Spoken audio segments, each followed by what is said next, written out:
First of all, welcome in to Antonio. Welcome in to Jessica. Welcome into Nateria. I truly, truly, truly hope that everybody is having a wonderful, wonderful day. Today my live is going to be reverting back to where I was going about a week ago or whatnot. And we kind of got a little off subject for a couple of days, and now we're back. I'm hoping to have a couple of guests up here come up here with me. I'm gonna drop the link so they can grab it um whenever they get themselves, situated and can come join me. Um Let me welcome in Ro Baby, mom of three. Welcome in, Lady E. How are you? Come on in, come on in. Now, if you're anything like me, I have personally had a good fair share of, entertainment on other levels.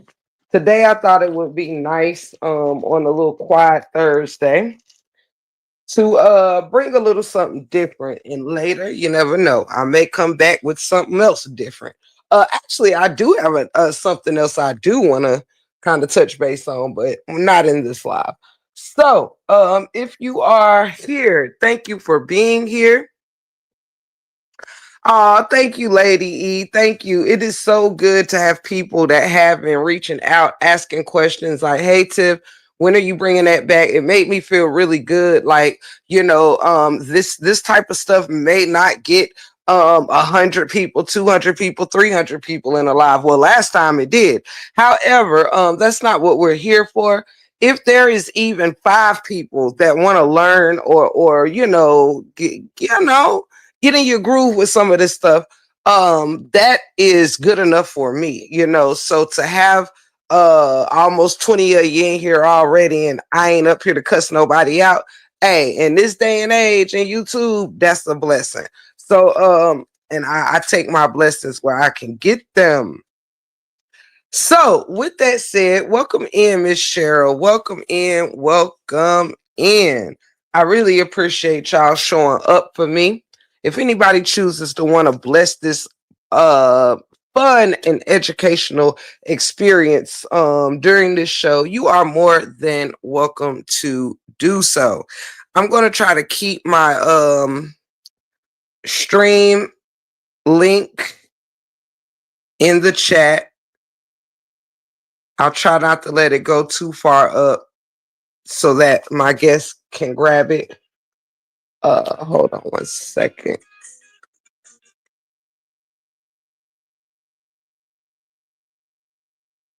All right, I'm gonna keep it in the chat, but they may not be on till around 8. I'm not for sure, but we will see.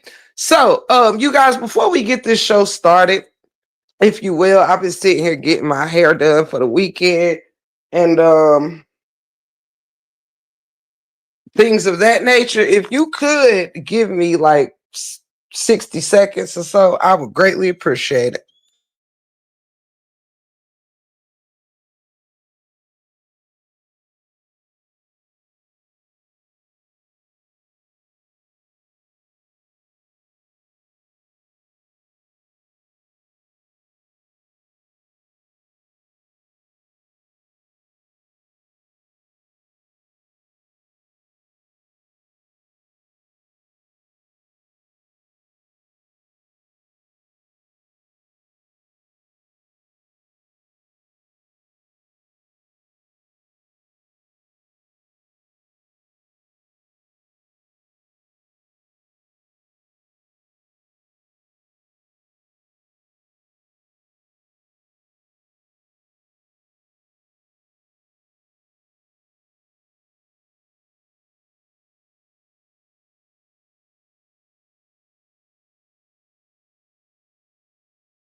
Thank you. Hey, Miss Cheryl. Welcome in. Welcome in. Periodically, I have to stop and drink me a little water, y'all, because I've been doing the most today, cleaning, getting dog all nice and clean, and doing a lot. And I have been so thirsty. So I got me a good big cup of ice water right here to help me get through this beautiful live. Got the Giggly Bush Roll, and I got some of my favorite people in the building with me.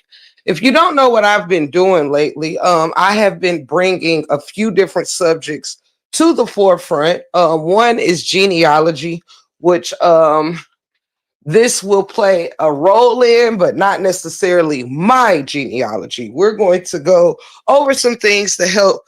There's a lot of theories out there about where we originate from, where our people come from. And I want to give more understanding to folks because over years it is so easy to for everything to get whitewashed or for people to get programmed, brainwashed, or any of those things. And because we are so easily trusting on words spoken before our own understanding, we kind of lose lose our gift of researching who we are. And who we were plays a vital role into who we are, and will play a vital role in who we're going to be. Now, as to not lose you, last time that I had this conversation, it was with Neo and Callie up here.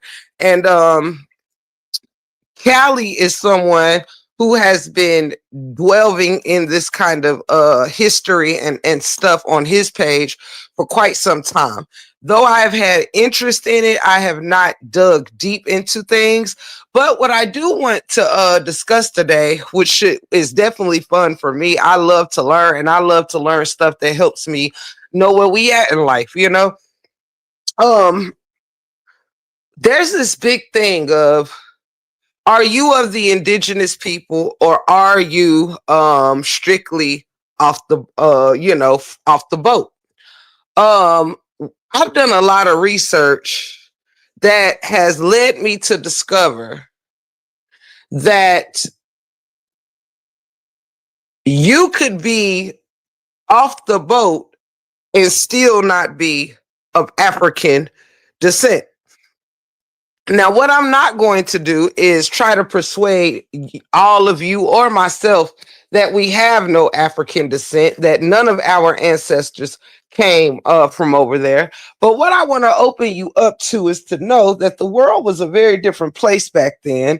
And there is a lot of information that people did not dig into and simply do not know. One of those things, you guys, is as of recently, one thing that I did not know. Hey, Mikey. Hey, Miss Fee. Hey, my road baby, and everybody in the building. If you haven't noticed, I titled this live. Can y'all hear me? First of all, can y'all hear me?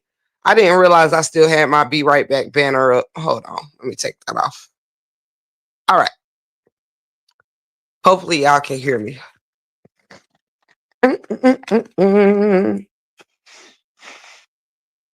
Good to see you, Mikey.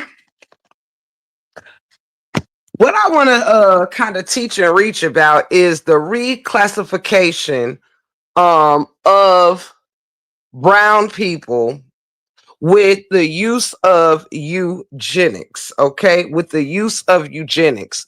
This is what this live is about. If you are not familiar with the word eugenics, and I'm sure you intelligent folks are, but however, eugenics is a method where one group of people is strengthened to overtake another group of less favorable people by the extermination of the mind.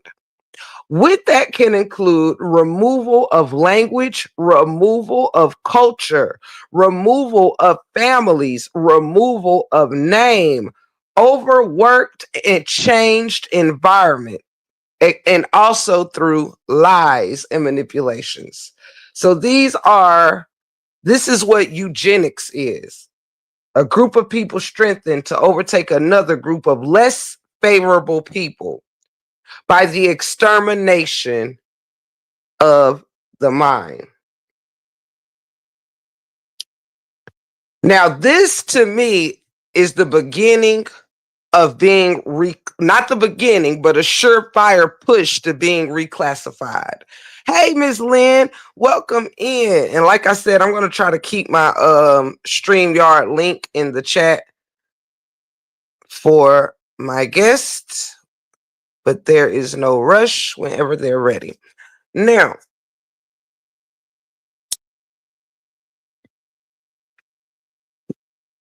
hey, Miss Teresa, baby.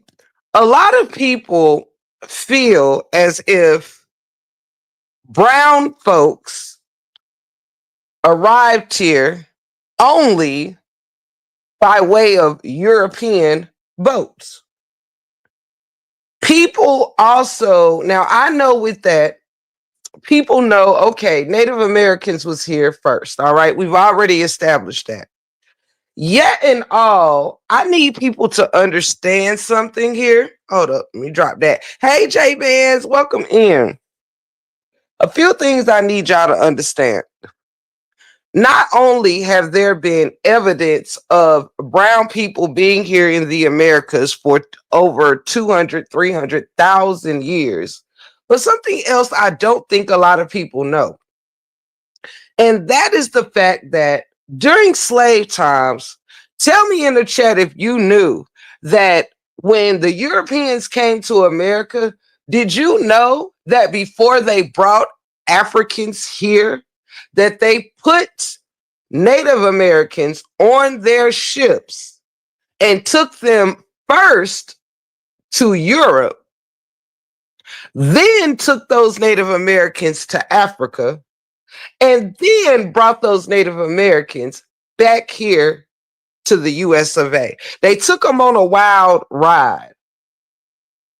If you have never traveled between continents and during that time, it was probably a lot more easy. You think people get lost in their own city or traveling to another state, child, without a proper map or this, that, and the third. Imagine what it was like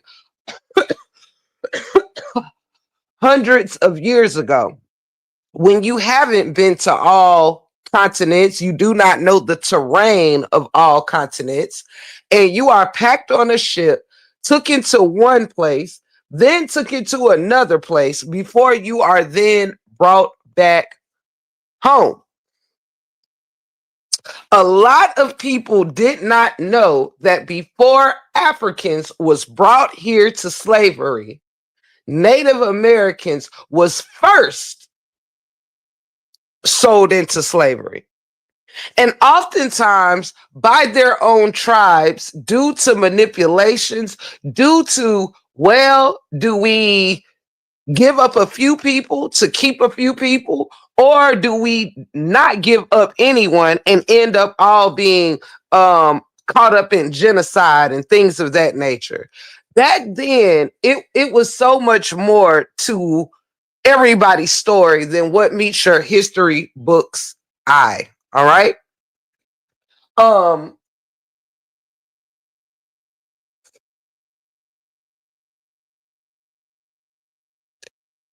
A lot of people feel like, well, this is what they said. It must be true. Well, they said everybody with some brown in them came from Africa. Well, this must be true. Let's be clear here, you guys. What I want people to first understand is that the origination of probably all people, as we know, came from Africa, right? But do you know what they won't tell you? So they can keep this fresh off the boat mentality going. They don't tell you that there were people in other areas of the world before there were modern day Homo sapiens, like the Neanderthals. As for one, the Neanderthals date back further than modern day Homo sapiens, which lets us know that it was way more going on than what is being taught. It's way more going on than what is being taught people. And the only way to get into it is to get into it. Now, I'm not here to debate where all people originated from. I'm sure you could date a lot of us back to um, um, Africa. That includes all people, white, brown, beige, olive, all people, right? I mean, if all people come from Africa, then all people come from Africa, right? But how are Jamaicans Jamaican?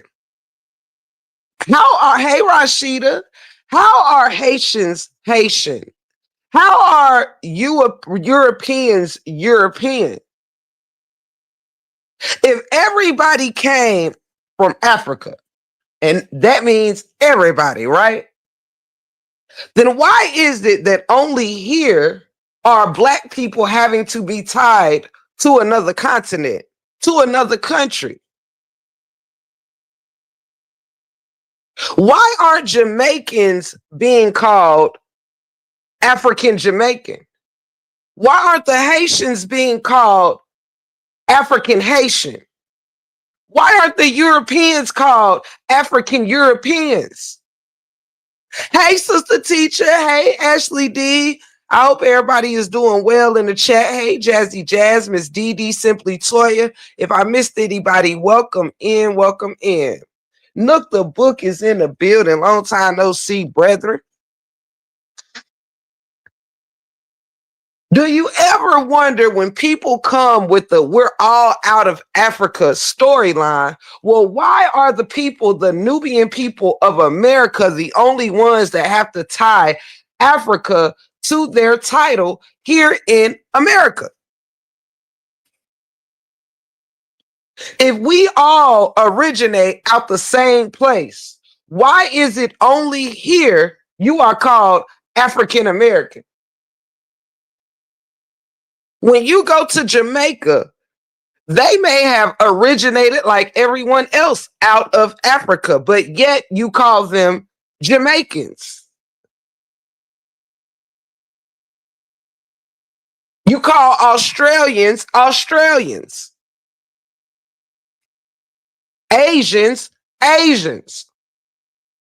If we were to all originate out of Africa, why are African Americans the only race that have to have another country tied to it? Did anybody know that when Native Americans were taken out of America and put on ships and were taken back to Europe, then to Africa and back to the US? Did anybody know that when they were doing the census here in the Americas, those Native Americans that returned back to the Americas was reclassified as Negroes? You mean to tell me all they had to do was take you to Africa and bring you back, and now you are African? Now you are Negro. Now you are Black. Now you are colored. You are no longer distinguished by your own people. You left here Native American and you have returned as colored. You have returned as Negro. This is why your history tends to get lost in translation. Because if you can be captured for slavery, separated from your families, being abused, worked down to the bones, stripped from your culture, stripped from your religion, stripped from your native tongue, what makes you think that you cannot be stripped from your history? What makes you think, okay, everything else you bullshitted me on, but on this one thing, I gotta believe what you're telling me? Why are people that naive? You believe the story told to you by people that never meant you any good. Why would I agree if I'm here to take what's yours? How can I take it if I first acknowledge that it's yours? That would be stealing, right? If I know it's yours and I take it, that's stealing, right?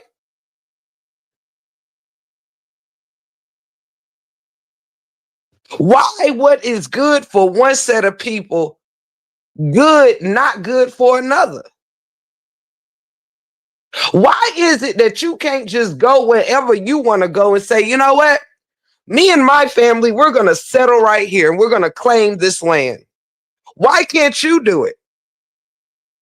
What makes Europeans or whoever so special that they could travel to any part of the world, claim it, and then sell pieces of it to different people?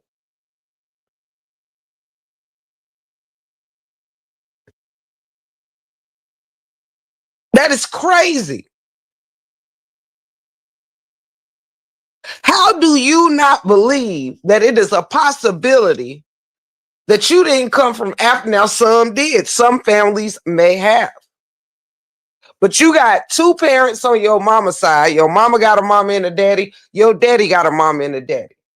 It is safe to say that not all four lines of lineage came off no African boat.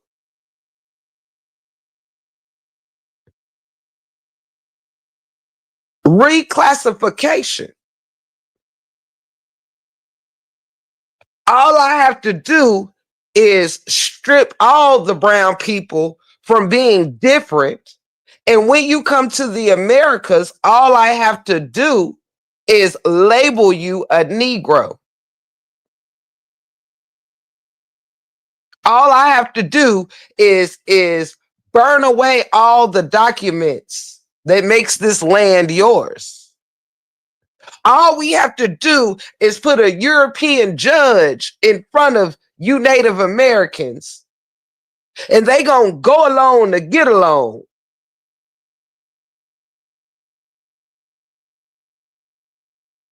How do I take your land? I'm going to take you around the world. I'm going to take you to Europe. I'm going to take you to Africa. I'm going to discombobulate you and damn near make you feel like I'm taking you to somewhere completely different. Yet you really at your home. You're really home. I'm really brought you back home. But that's not how it was looked at when them Native Americans was brought back to the Americas. Only they recognize this land. They know their land. They know their soil. They know their trees and their vegetation. You couldn't fool them. So you had to capture them.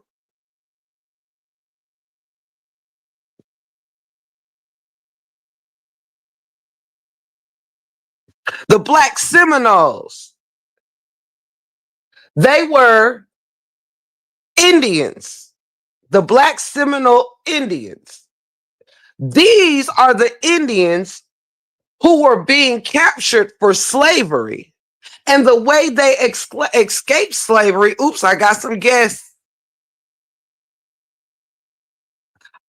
I hope I did not have y'all back there long.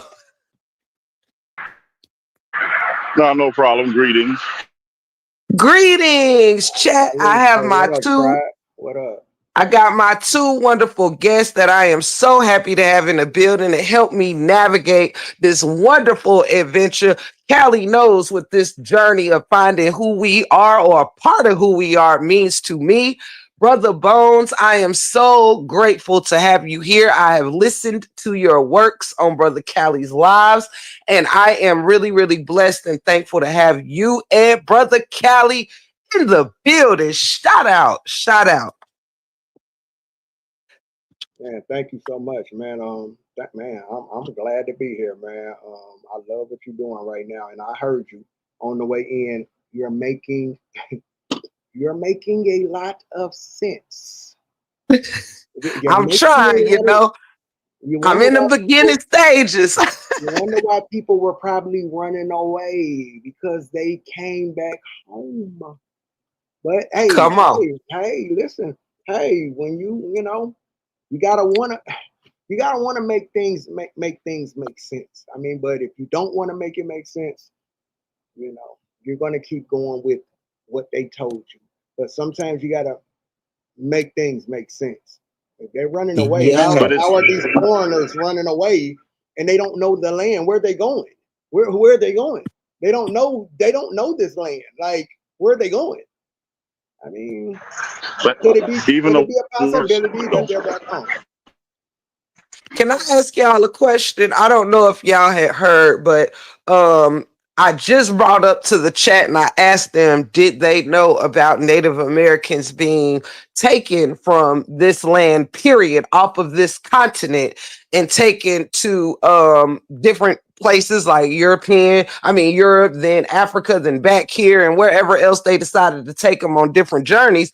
But a lot of people didn't know that They Native don't want you to Americans know. were removed from They, here they and don't. brought back. They don't want you to Said, know. do They any one of y'all want to tap in on that? The floor is yours. Yeah, real quick. That's what I'm telling y'all. They don't want. You're not supposed to know things like that. You feel what I'm saying? Because they're pushing a narrative to you that you are from this land over there. So no, they don't want you to know that they were taking you from here and taking you around the world to there and bringing you back. They don't want you to know that because it doesn't fit the narrative of you come from over there. Yeah, Mm-hmm. it doesn't fit the narrative. So It does. that's what. So remember when my sister in my video I played over on my channel, I played a video where the sister said, Tia, she said she had talked to this one guy. He was an African. He was over there in Africa, right? And he was telling her, uh, he said he found out that his grandmother made it to Africa by way of what? The Ship. American Colonization Society.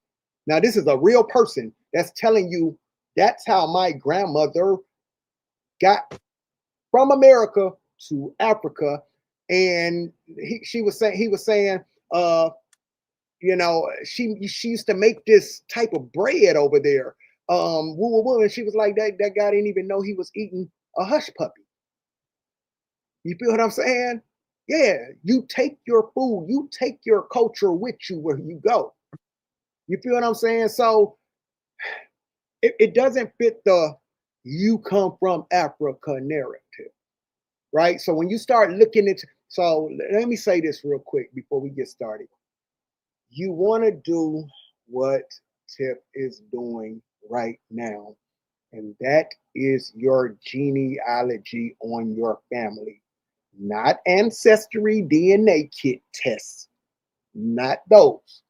Your genealogy, where you start with yourself and you branch off into your family.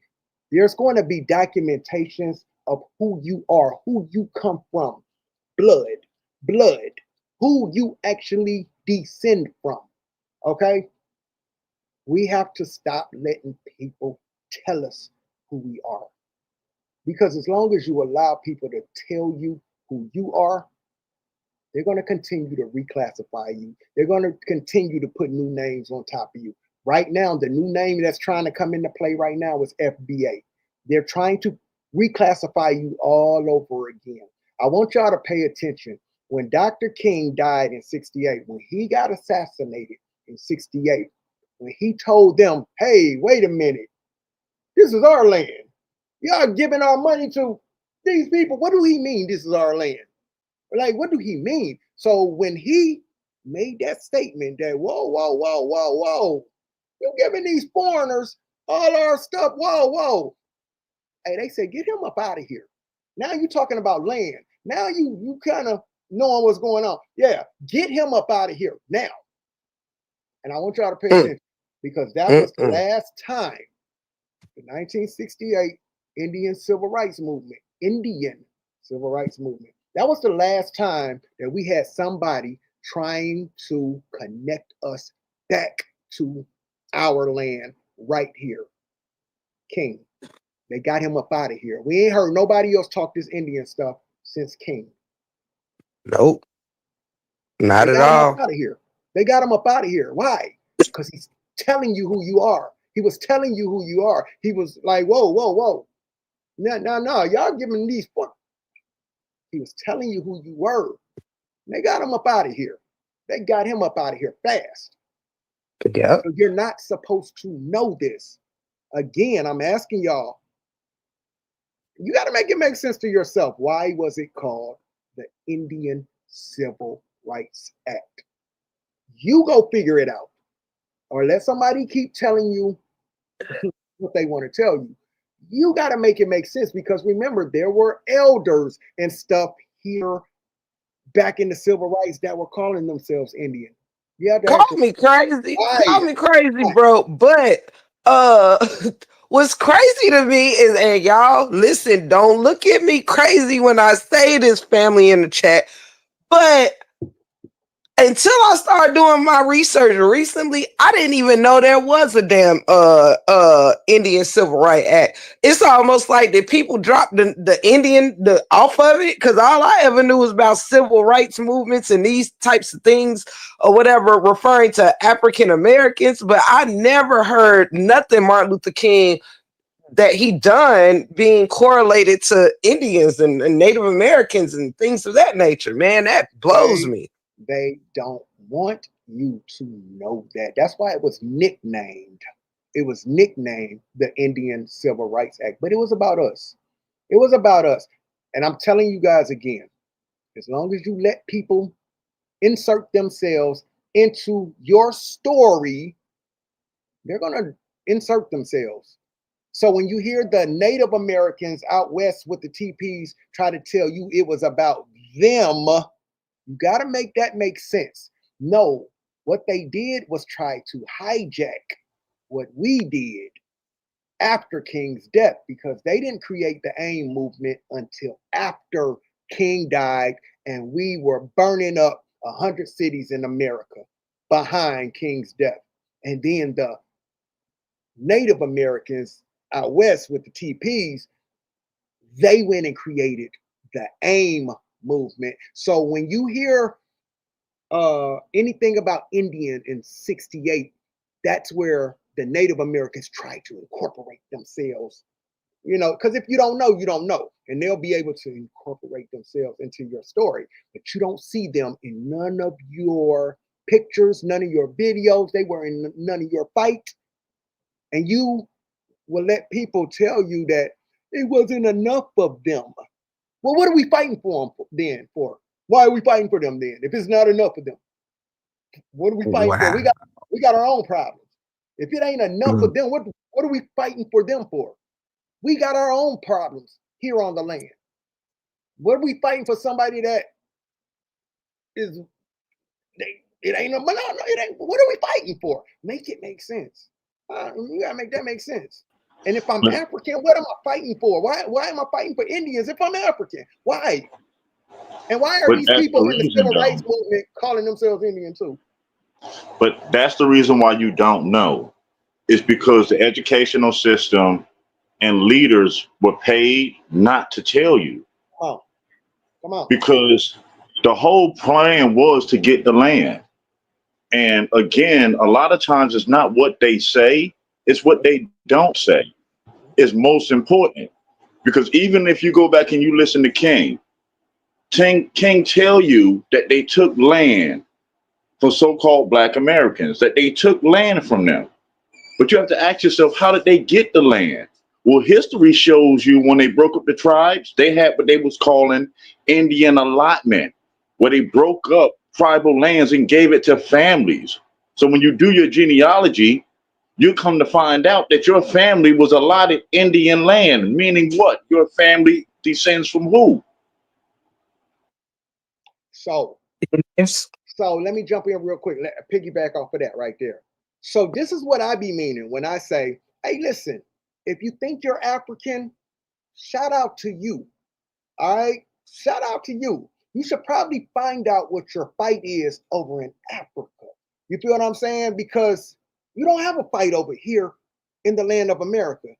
if you're claiming Africa. I would like to see you fight more for your African heritage. Now, remember, it's a bunch of countries over there in Africa. You got to figure out where in Africa. You can't just say Africa. Okay? You can't just say I'm African. Where in Africa? It's just like the Americas. You can't just say I'm an American. Like, which America? There's three of them. Right. You feel what I'm saying?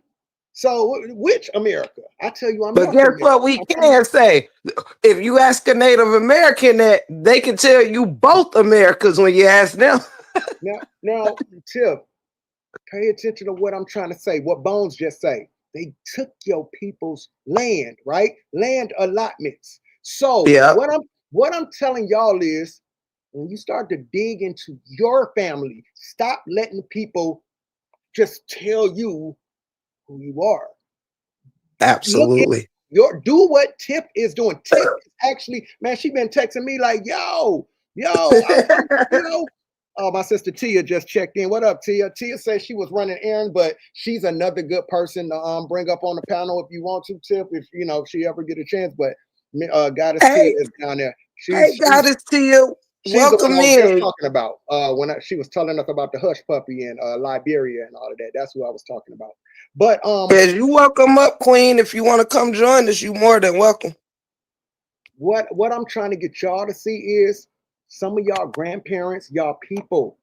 When you start to do your genealogy, you hear that land allotment Bones is talking about. That means your people owned land. Like this is their land. They owned land here.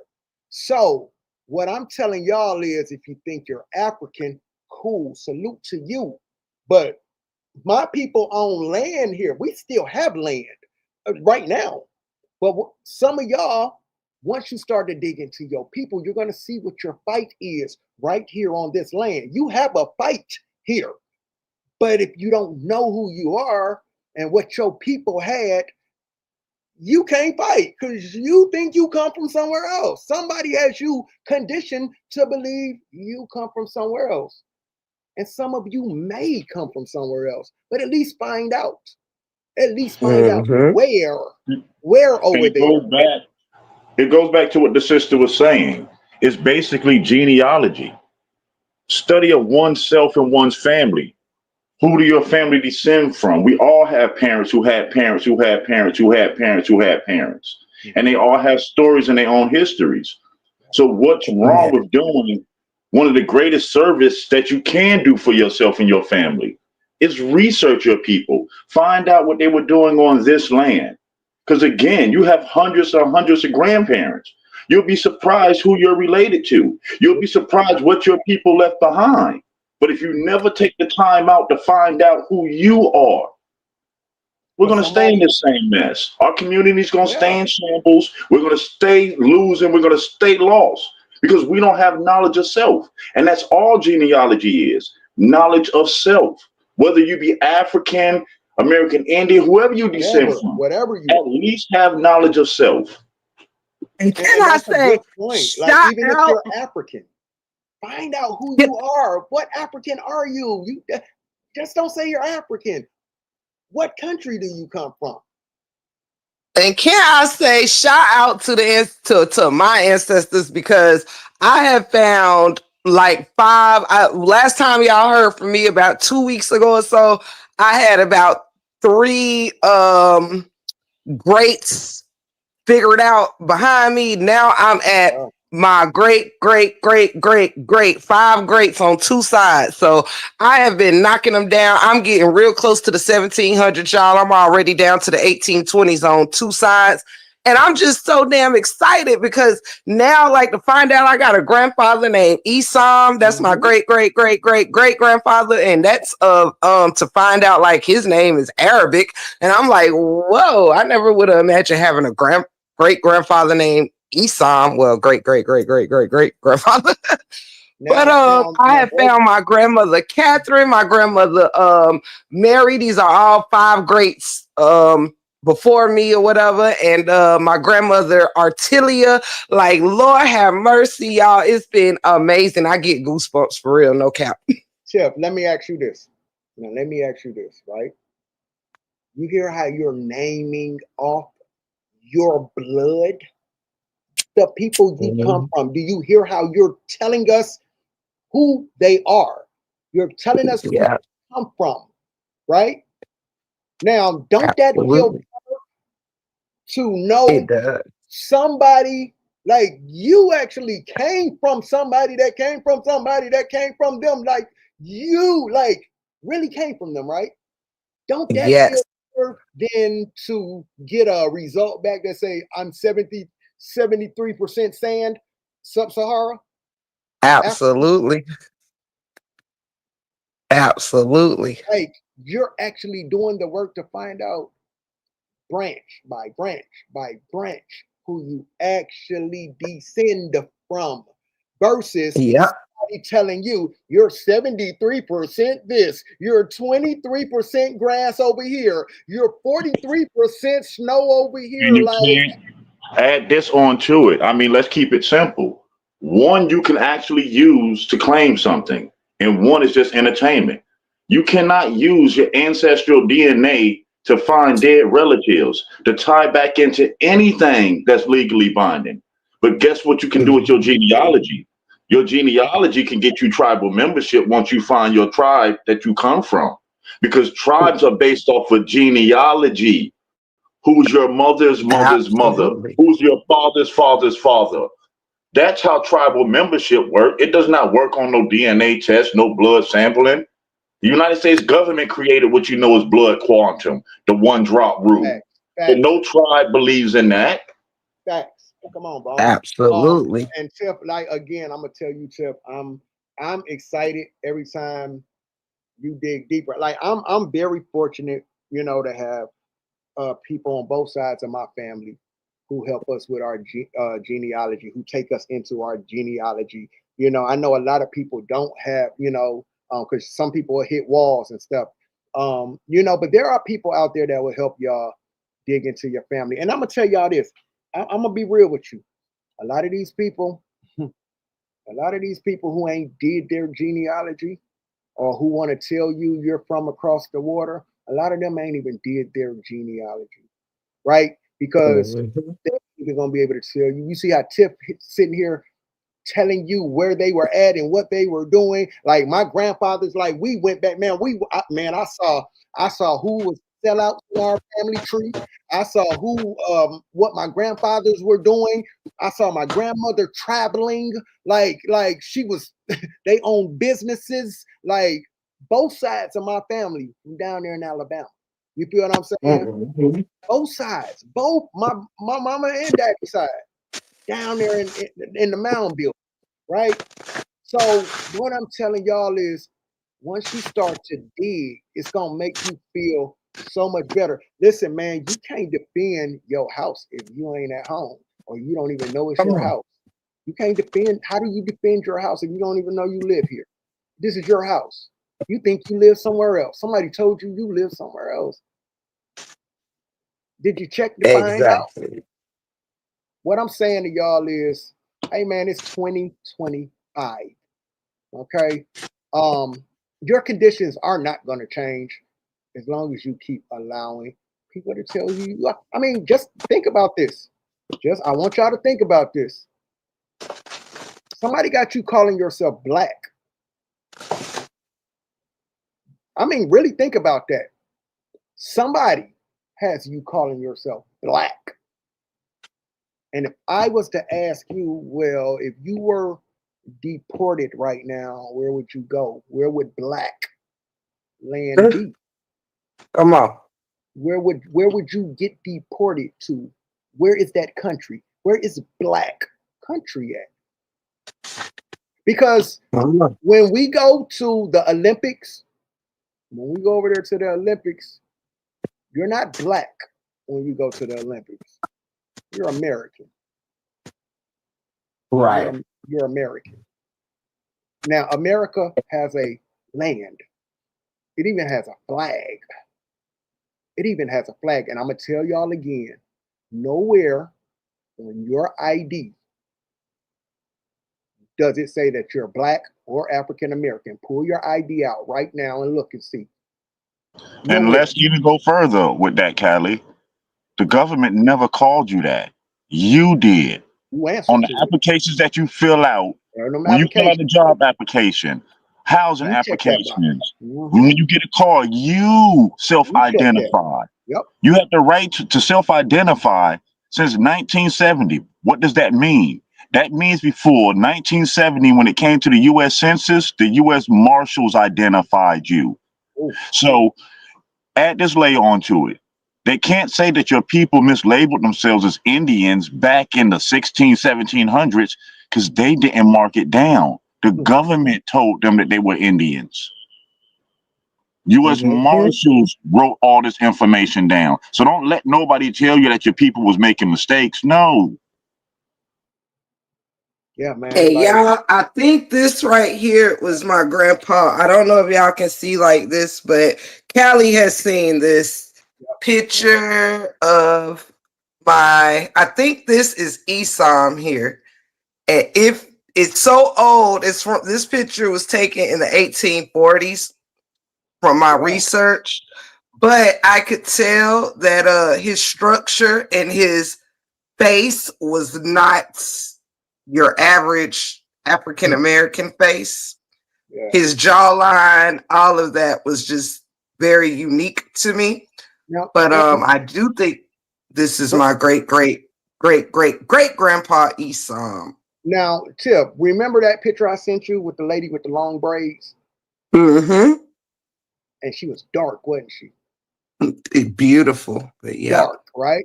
And this is what I want y'all to understand. Look at Tip's grandfather. Look at the shade of brown he is. Look at the shade of copper he is. And Tip, that other lady I sent you, she was dark. She was dark. And she had two long braids. And this is what I want y'all to understand. Get that image up that Hollywood fed you of what an Indian looks like. Get that out y'all head. When y'all say, yeah, my grandmama looked Indian. No, your grandmama was the Indian. Right. Like she didn't have Indian in her. She was Indian. Like just she's the study Indian. history. What group of people in America, when we went to school, we couldn't grow our hair? If you're old enough to remember, we could not grow our hair. Our sisters had to wear their hair in a ponytail in the top because they didn't want you to know that we can grow long hair naturally. Yeah, man. Like I just want y'all to I really want y'all to start in y'all head, start really look at and this is what I'll be talking about when you look up the definition of what an American was in the Webster Dictionary was that 1824. And it said the copper colored race of people found here. It didn't say they came from anywhere. It didn't say they were shipped here. It said they were found here. And then when you go back and look at a lot of the artwork of the people that was traveling and coming here, and look how they depicted the Indians when they were here. They were dark people. They were our complexion. Like, you know. But again, history shows you that if you take the time out to study it. And now you study your family to find out what part your family played in it. Because right. in genealogy, you will see the movements as your people moving. But when you tie it into history, you'll realize your people are moving around because what's known as the Indian Wars is going on. And the areas where our people are going from one side to the next side, running back and forth because they didn't want to get caught up in the wars. First slavery that was in America was American Indian slavery. You had a whole tribe known as the Westos that was enslaving Indians and selling them to Europeans. And please, like y'all, please get out of y'all head that see ya, what up, sis? Yeah, I thought my grandpa was from Shreveport. I found out that he was from somewhere called Natchitoches in Louisiana. Natchitoches, am I saying that right? Natchez. I seem longer than that. Yeah, Natchez, Louisiana. But that's named after the Indians that was there, the Nachez Indians. Yep, my great grandma, all of them were raised there. And Because I you can look in just these found that areas. out. When you look at land records and stuff, you can see your families and whole towns and relocate during the Indian Moving Wars. around. You're right. Absolutely.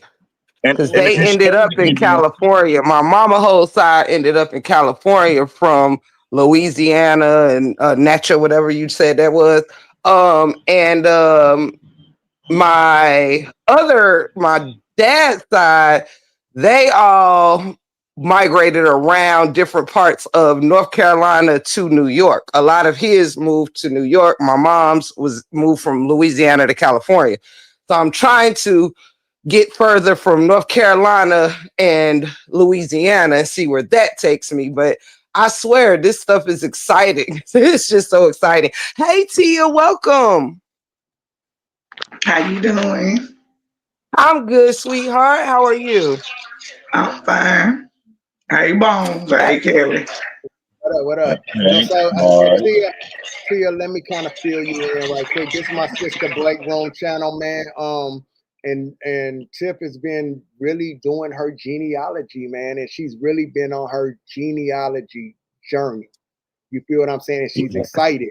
So, she had been wanting to do a live. She had been wanting to, because this information is kind of, it's kind of fresh over here on this side. And Yes. I told her about, you and Bones be always on here. So this sister right here though, Tia has her own whole little thing jumping off over there on TikTok. She has her whole crowd over there, but this sister is a great teacher too. You feel what I'm saying? And listen, her and Bones got way more information than me, but these are my people right here. And that's what's going on, Tia. You know what I'm saying? This sister is on her journey. She's finding out a lot about who she is. And, I'm just trying to get her and even her chat to, just stop letting people just tell you, like, it's 2025, man. Like, stop letting people tell you who you are. Go find out who you are, even if you're from Africa. Um, Exactly. And I think that's I'm gonna the say biggest this. thing I want people to not think is that the purpose of these laws ain't to take you away from Africa, is to find out is that really, if you're interested, like you might have a whole different heritage or background than you think. And I want people to get out the mindset that we're saying, or let me speak for myself. Purpose of this is not to prove did all people come from Africa. Is that where the first man? I'm not here for that. I'm here because I know that after this African situation of all people, because I don't think Miss Tia was here at the beginning of my live. I was trying to explain that even if we go through the theory that okay, all people originated from Africa, my point, Miss Tia, was that as time progressed, people spread it out to different places and settled in different places and start, building generations and generations. So I was trying to tell someone else that even though you might can say everybody came from here or did that or the third, I feel like our generational backgrounds had a broader story. Like how, for instance, Jamaicans aren't called African Jamaicans, but if you say everyone's from Africa, everyone doesn't have to carry the African name. You know what I mean? So that's weird. It always was kind of weird to me that On that us. was put on Negroes, Right, right. If we all You come from don't call Africa, Haitians African Haitians, you call them Haitians. Australians are Australians, yet we all came from the so-called same region, but we're not classified as people of the same region. Only Negroes here in America are. Now add this to it as well. They don't even Yeah, separate them and calling them by white Haitians or black Haitians. They're just Haitians. Haitian. They're just come Jamaicans. on. They're just Virgin Islands. You get what I'm saying? It's only when you come to the Americas, North America, with this imperial colonial system of reclassifying people, where you get this problem. Because outside of America, they're gonna call you an American. America. Come on. That's Can it. anybody on the panel do me Um, the honor of telling me, because while I am listening and here to completely learn and turn my panel over to the teachers that know more than me, I, as a student, have kind of like a question maybe y'all can guide me on or whatever. Um, Now, truth be told, we doing this genealogy thing, everybody. I'm trying to get people minds opened up a little more or whatever. Can anybody tell me about what Africans truly think of Black Americans? Do they Girl, I got you. I got come you. help me out? Help me out, I Queen. got you. Hold on. She said, I got you. Let me start laughing. Hold on, wait. Okay, so I'm gonna say this first.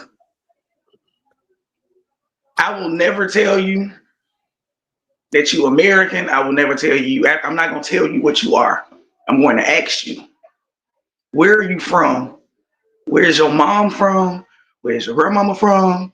Where's your great grandmother? I'm gonna keep asking you until you can't tell me. So I'm not gonna tell you who you are. You're gonna have to tell me who you are. I'm gonna ask. It's number one. Number two, my lineage is diverse. I do have Africans in my family, real Africans. If you are African, you would know.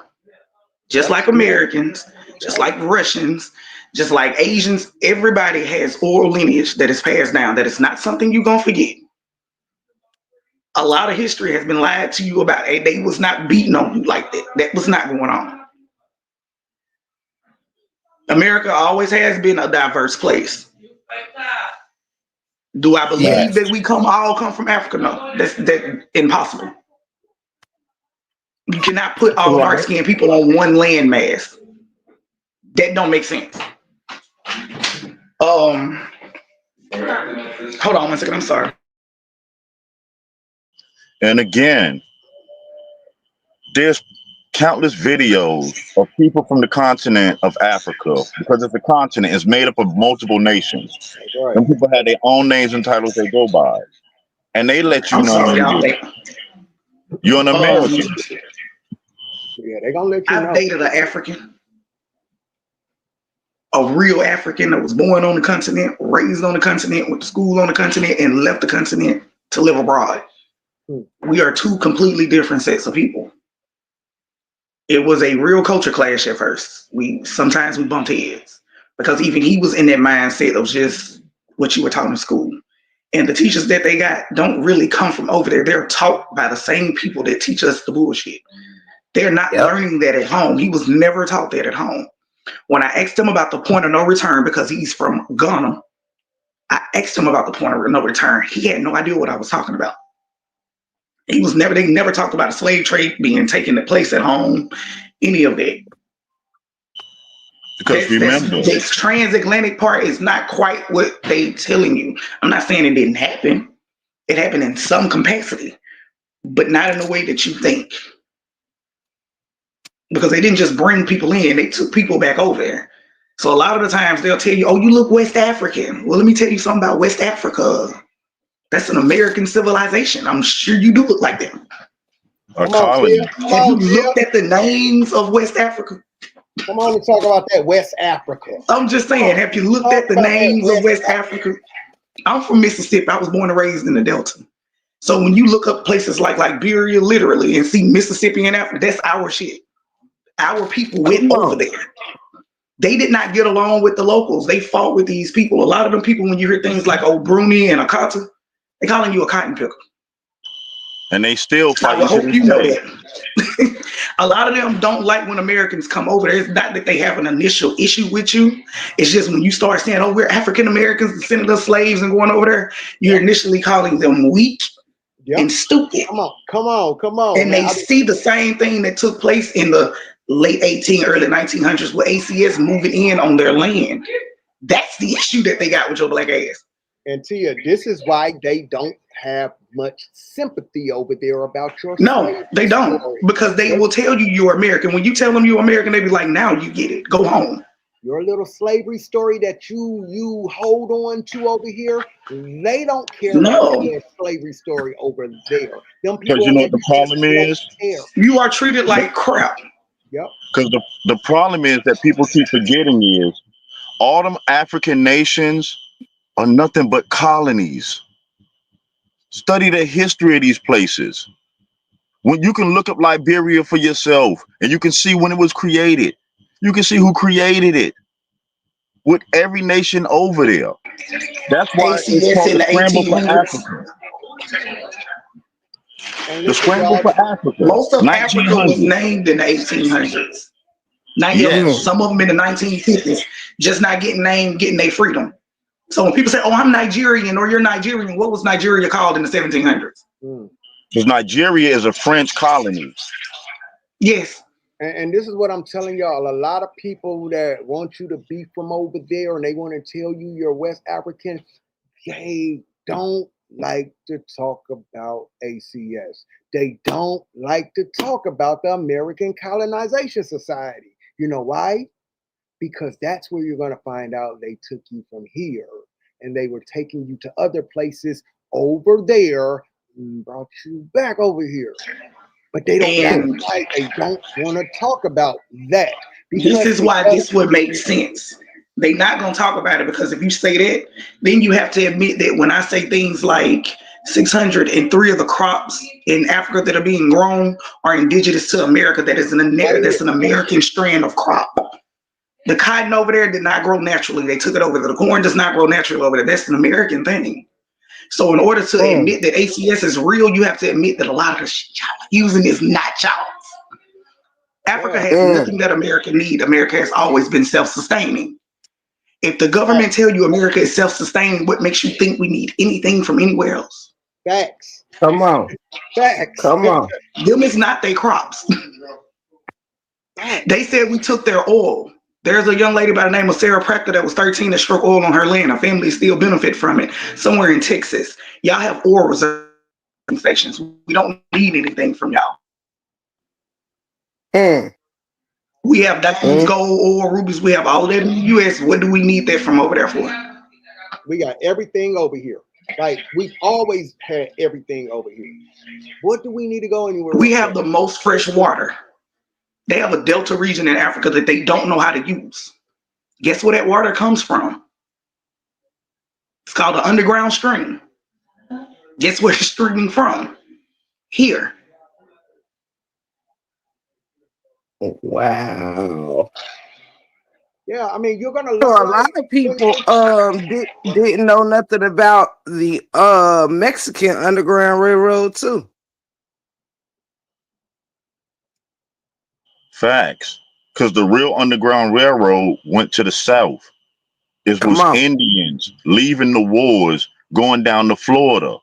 Then once Mexico told them that they can come near, they moved out west towards Mexico. Period.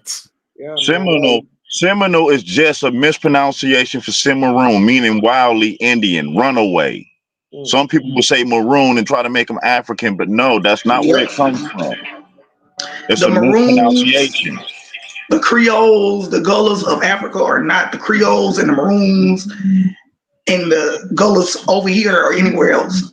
That is a Fact. blended thing in West Africa. You need to go look up their bloodlines. It's a blend of different people. Because Creole just means Absolutely. mixed.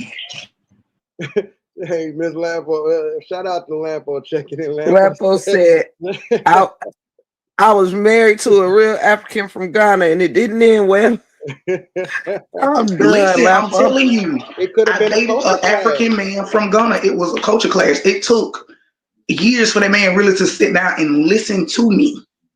I'm not being rude, just listen. And once he listened, he started asking questions because I was in Memphis when I dated him. He stayed out in Orange Mound. He didn't understand the significance of it. Memphis is historic itself. I had to explain that to Absolutely. him. And once I explained it, he started looking, he was like, I had no idea all that was real. I said, yeah.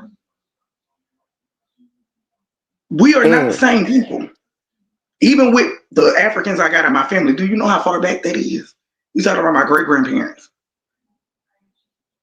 And I'm telling Right. you, when y'all talk to some of these elders, man, like when y'all talk to some of these elders, man, and you talk to them about the Africans, they'll tell you, like, we didn't go to school with no Africans and stuff. And they would tell you we knew the Africans when we saw the Africans. Yeah. That's what a lot of the elders would tell you. When we saw them, we knew those were the Africans. Period. But Like, if you look at the census, they labeled on the census as African if they're African. Yeah, and even on the census, again, this how you know.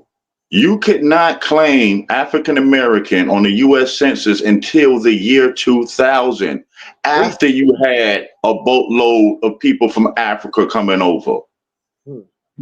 This is after Wow. So, the Bones, first time. didn't Obama deport a bunch of African Americans? Yes. Y'all better stop being Wow. African American.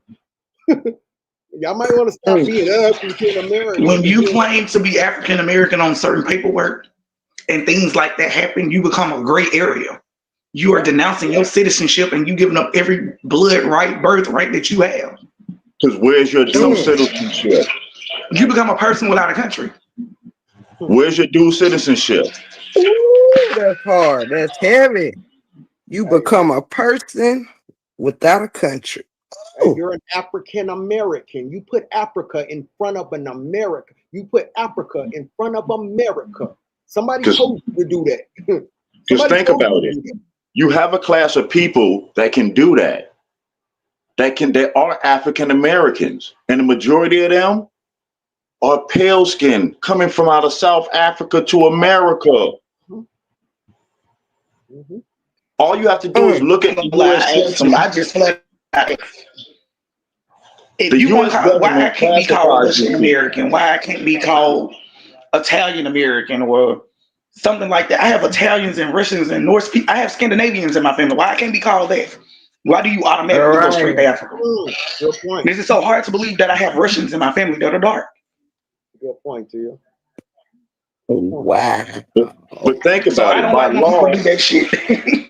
By law, you can. It's only people that have been brainwashed through this educational system that don't understand that if you do your family research, you have the right to claim anything that you descended from. That's your family's right. Facts.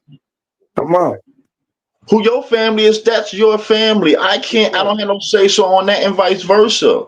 And that's all we're telling people here. Again, this is not hating anyone. This is just saying, do your own personal research. There's no such thing as one general history, because all our families got different stories. Come on. Some of our stories overlap with each other. Many of them don't. Yeah. We are made up of millions of people that came before us. We can at least find out what our story is on this land, so we can find out why the government has always reclassified us, why the system has always put us in the worst conditions, why we've always been put at the bottom. Come on. Why? But then if you don't never know where you come from, you're never going to get where you're trying to go to. And that's all we're saying. We can see the play when our elders gave us this information. And we can see the major play that made us be black and proud, that made us want to be African Americans, that took our mind off of our homeland. We can recognize it now. And all we're saying is, do your part. So the same BS that been going on and on and on can finally stop. Because they ain't going to stop it. We got to do it. Nah, because they going to keep reclassifying. Now, let me ask y'all this. Let me ask y'all this question. What's more of a threat? What do you think is more of a threat? Do you think it's more of a threat for you to say you're from across the water somewhere? You know what I'm saying? Do you think that's a threat to anybody over here? Or do you think it's more of a threat for you to say, whoa, what you talking about? This is my house. This is my house right here. And this is my grandmama house. This is my granddaddy house. This is my people house. What you talking about across the water? What's more of a threat to these people? Do you think it's more of a threat when you say, this is my people land right here, and I'll die for my people's land? Yeah, I don't care how many Africans in my family. You better not ever call me African American. I'm from Mississippi.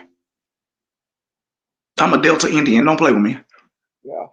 Listen, y'all. This is just where I'm at in my head. Like all the arguing. This is just where I'm at. Where I'm at in my mind when people want to make you be from Africa, right? Hey, listen, if that's where you want to be from, I'm not telling you you can't. Hey, salute to you.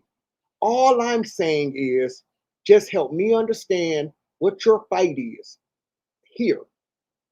Because I don't get what your fight for you to keep pushing Africa here.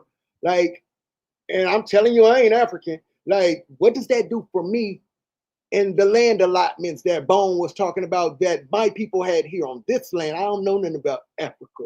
Like, I don't know what my fight is over there. What is your fight over there? You're African. What is your fight over there? Like, at what point do you take the African pride and fight to Africa? Like, Period. like what? Like, because it holds no weight here. So even if you say I'm a descendant from a slave here, all right. Well, who is that slave? Who is that? Right. What plantation were they on? Who was the master? What ship did they come off of? Even if we want to deal with who you descend from here, from Africa, who was that? Who was that African? What was the plantation? Who did they belong to here on the land? Come on. Because people like to tell you who you are and who you're not. Now I want to dig into who your slave is on this land. I mean, because you actually have a fight then, probably, if you do descend from a slave. But guess who else got a fight? Some white folks. Period. Because they were slaves on this land too. But we got to be the victim, though. When we want to be the victim, slavery only happened to us. We don't want to know that white folks was slaves on this land and Negroes owned white slaves right here. Like, we don't want to know that because we got to be the victim. Mm-hmm. Absolutely. And When you start digging even into your terrible. genealogy and you find out your people own some slaves, there's some white folks. You still want them reparations? You still want that Right. reparation?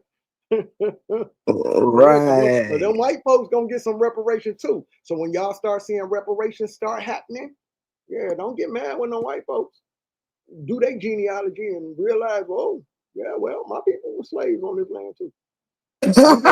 We get Because reparations too. again, this is where I say people don't understand how law works.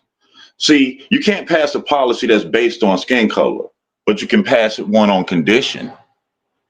And they know slavery wasn't based on color. They know that their ancestors were sent over here as slaves. They know who they finna use us for to set them up to get another check, like what happened with the farming deal that King was trying to tell us about. Mm-hmm. Mm-hmm. Hey, y'all want to hear something? Like, y'all, I saw this over on TikTok. I feel like it was like last year sometime, and I can't find that video no more. But I remember, listen, I remember I watched a TikTok video and they were talking to some Africans over there. And this is when I said, whoa, even these Africans over there is getting tired of this little slavery story too. Because guess what it makes them look like? It makes them look like their ancestors was weak as shit, was weak. And y'all just kept coming over here stealing people. Like they don't come from warriors and fighters. So when you keep telling this little slave story to them Africans over there, it makes it sound like their people was just some pushovers. And these, like, we don't see a boat coming from a mile away down there with some Second of all, Oh, I got to Sally, but if drop you down for study a second. I'll see history, y'all in a minute if y'all still here. All right, yeah, all right. Sweetheart. History lets you know that they wouldn't even care about that because they was too busy caught up in the Arab slave trade over there and the man. Barbary slave trade that was going on and the African slave trade that they were trading their own people over there. Yeah. No different Mm-hmm. than tribes in America was doing. Yeah. And listen, y'all. Absolutely.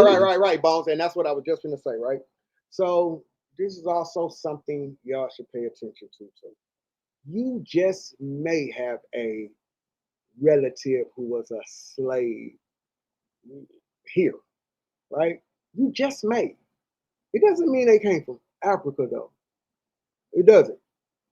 They could have came from right here on the land. So just because somebody in your family may have been on a plantation, may have been a slave, it doesn't mean they came from Africa as that slave. They could have came from right here on the land. And then you have to look at what the word slave and slavery meant back then. Right. These ain't nothing but employees for industry. That's it. Absolutely. Absolutely. That's All just I'm like saying, people y'all, is, believe, oh, just go real ahead. quick, how people No, believe the go ahead. 13th Amendment abolished slavery. And I tell people, no, just read it for yourself. It states involuntary servitude or slavery is illegal unless convicted Commit a of a crime. crime. Yep. That's not outlawing it. It's giving power of slavery. It took it from personal people and gave control of it to the state and federal government. Because when you go to jail, who do you do time for? The state and federal government. Who you working for? The state and federal government. Period. Yeah. Yeah. I mean, That was powerful. you just have to like, y'all just really have to, I mean, this is all I'm saying, y'all. Like, your story is your story. All right. You have to find out what is your story. Okay. Like, us as Americans, you can't take our fight from us here on the land. We know we have a fight here. And trust me, we have to be able to educate our children coming behind us because we have to break the programming of this. We all come from Africa thing. When your grandmama them was right here, man. Like, how did you become the African in the family? What made you the African? But who told you that you came from there? Who told you this? Your education system. Come on, come on. Like your It grandmama with the sure like long, my grandma. your grandmama with the long braids, the dark skin, and she said she was Indian. How did you become the African? Like this is just like her son, her daughter, they Indians, but you became the African. That's where you got to start Power to the people.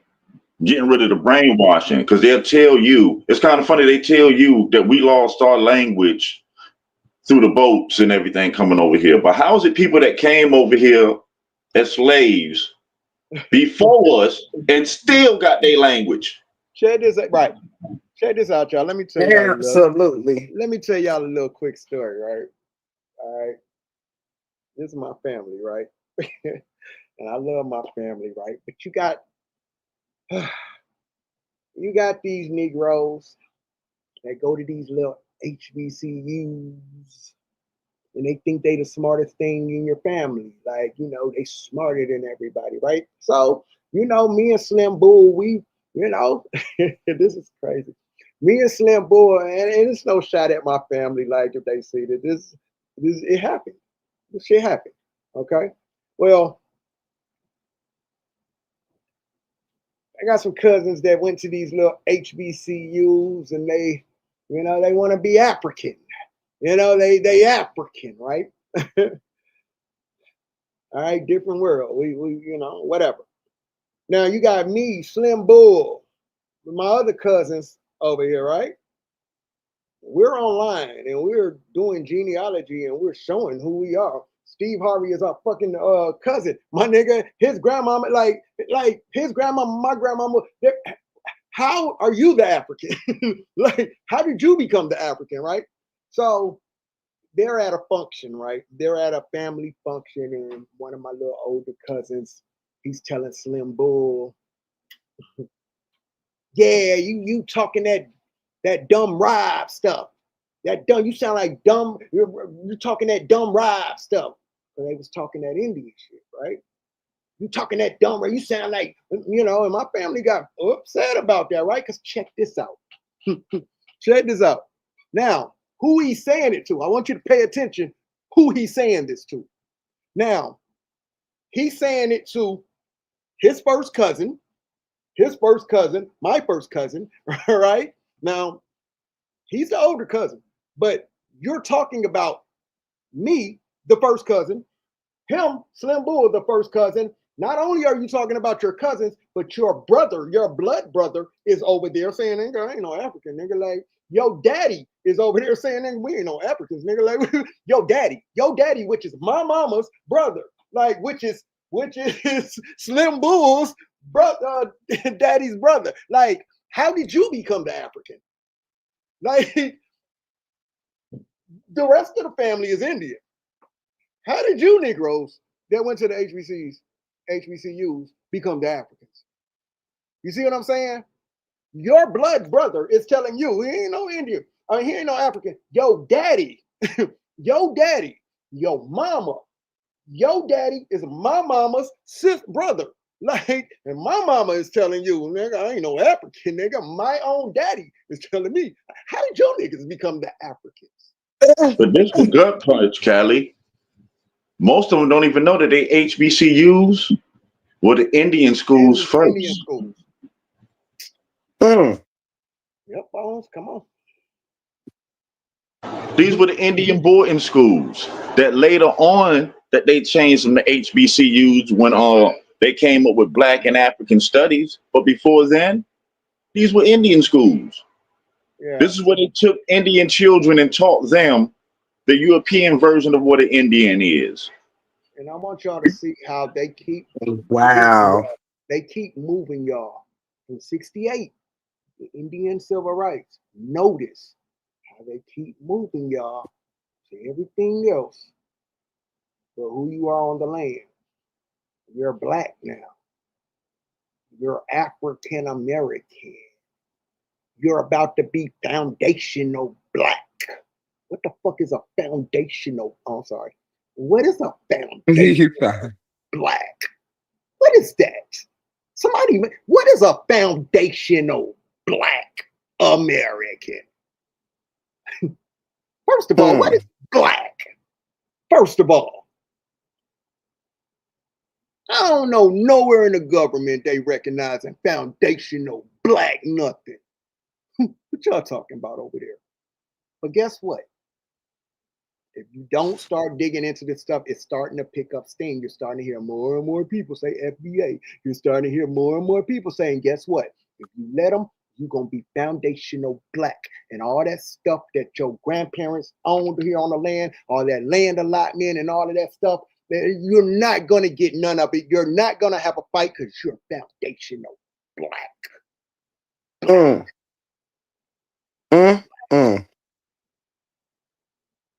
Black. Sonya C says, I really want that. I really want that to sink in. Black. Like Black. I mean, y'all, whatever makes you feel good to say. Like, yes. Black. And guess what? That's why they shoot us dead out here. Because they're killing Black people. Let that sink in. Let that sink in. They're killing Black people. Where's Black? But think about it. Even that term is being applied to people as a whole category. Didn't get done until 1924 by Walter Plecker. Come on. Come on. I mean, these are recent things that were done on federal level to reclassify people. And if you look at Walter Plecker, you'll see what his argument was. What he said, there were no more Indians. You're either going to be Black or white. You're either going to be Black or, yeah, you're either going to be white or colored. That's it. That's all. Read about that yesterday. And how they were talking about the which I mentioned early in the live about the census, and that people were paid or even told that whenever they did the census of whatever year, this, that, and the third, they were being paid to make sure that people did not put anything other than colored or Negro if you were not European. That is wild to me, no matter where you come from. They were going in and they were changing birth certificates. And also remember. And they were burning documents. I read about this court thing that happened. Y'all may know about. I'm like I said, I'm in my beginning stages of really tapping in. So a lot of dates, times, and places ain't quite yet into my head, but the surface is. And I read about this this court date that happened where the certain chief or whatever tribe way back then, they went to court. This I think even happened before. It might have been even before all the African talking, this, that, and the third. But they went to court because the Indians had documents or whatever about, you know, them being, you know, who they are and the land being what it was or whatever. And there, even the Indian so-called lawyer or however that went, whoever was helping represent him, did not even bat an eyelash at the papers. They weren't even accepted. It was nothing, you know. And of course, it was a European judge official or whatever. And it just saddened me, you know what I mean? It saddened me that people were reclassified in their culture and their, you know, like genocide, the genocide of so many people. Yes. Yes. When they talk about they killed the Indian off, they tried it. They tried it. They tried to paper genocide us off. You feel what I'm saying? This is why our people couldn't say they were Indian. And they were reclassified to. It's a reason they were reclassified. Listen, man, make this make sense. If you came from Africa, right? Ain't that the story? Y'all came from Africa, right? Africa is the story. You came from Africa to here, right? Well, how would you have to be reclassified back to Africa? You came from Africa. You was African when you got here, right? I keep telling y'all it was Indians that were reclassified on this land. But if you came from Africa, how did you become an Indian when you got here and needed to be reclassified to a colored person and to a Negro and to black and back to African American? Come on. Why when you was African when you got here? Why did you need to be how did you become an Indian when you got here? How did the African become an Indian and why? Because Indians were reclassified on this land. Negroes with feathers is what they call it. I'm just trying, man, listen, man. Why you had to be reclassified back? You could have just stayed an African, right? That's what you came from. I'm just trying to figure out what made you become an Indian when you got here. Who decided that when you got here? Hey, we not gonna be African no more. We about to be Indians. Like, who made that choice? Right. How did y'all? Because Indians were reclassified on this land, not Africans. So where these Indians come from? And again, we have to realize too, y'all, no such thing as an African. We use these words too loosely. Them people come from nations. You're not going to see no Africans coming over here. You'll find Nigerians, Somalians, Ethiopians, Congolese, but you ain't going to find no Africans. You'll find some South Africans. That's about it. I mean, listen, y'all. Absolutely. I just really want to. I mean, like, this is why I can't. I mean, listen, I just don't have the energy. I just don't have the energy. Like, hey man, if you African, cool beans. All I'm saying is, don't interfere with my fight over here. Come on. Just don't interfere with my fight. Cool, you African, and you think we all come. Shout out to you. Just don't interfere with my fight. Like, what are you doing? Like, how are you helping me by telling me I'm African? It's almost like you're trying to tear me down because I'm telling you I'm not. So, like, you got, what is the benefit of me being African? And I need to know that I'm an African in America. If we ain't going to Africa, kill the Indian, save the man. Because why? As long as there's no Indians here identified as Indians, the Indian land that's in federal trust go voids, and that's how they're able to sell your ancestral land. That's how they're able to build what they want to build. Because again, as long as the Indian don't stand up, then they're gonna keep doing what they want to do with the land. Because all Indian land is in federal trust. But if you don't identify, you have no representation, and they're gonna do what they want to do with it. They join in the tribes and them white folks join in the tribes and everything, calling themselves Indian. Well, y'all talk Hey, about y'all black. can And that, y'all do me a favor too? Now, if I'm wrong on this, because I've been mentioning it, and in certain places, certain areas, certain people, like it's a foreign thing, and I know I keep bringing it up because I want to make acknowledgement of this. But Break Room 411, aka Tip the Gift, I personally do not believe that. Now, correct me, my brothers up on the stage, if I'm wrong.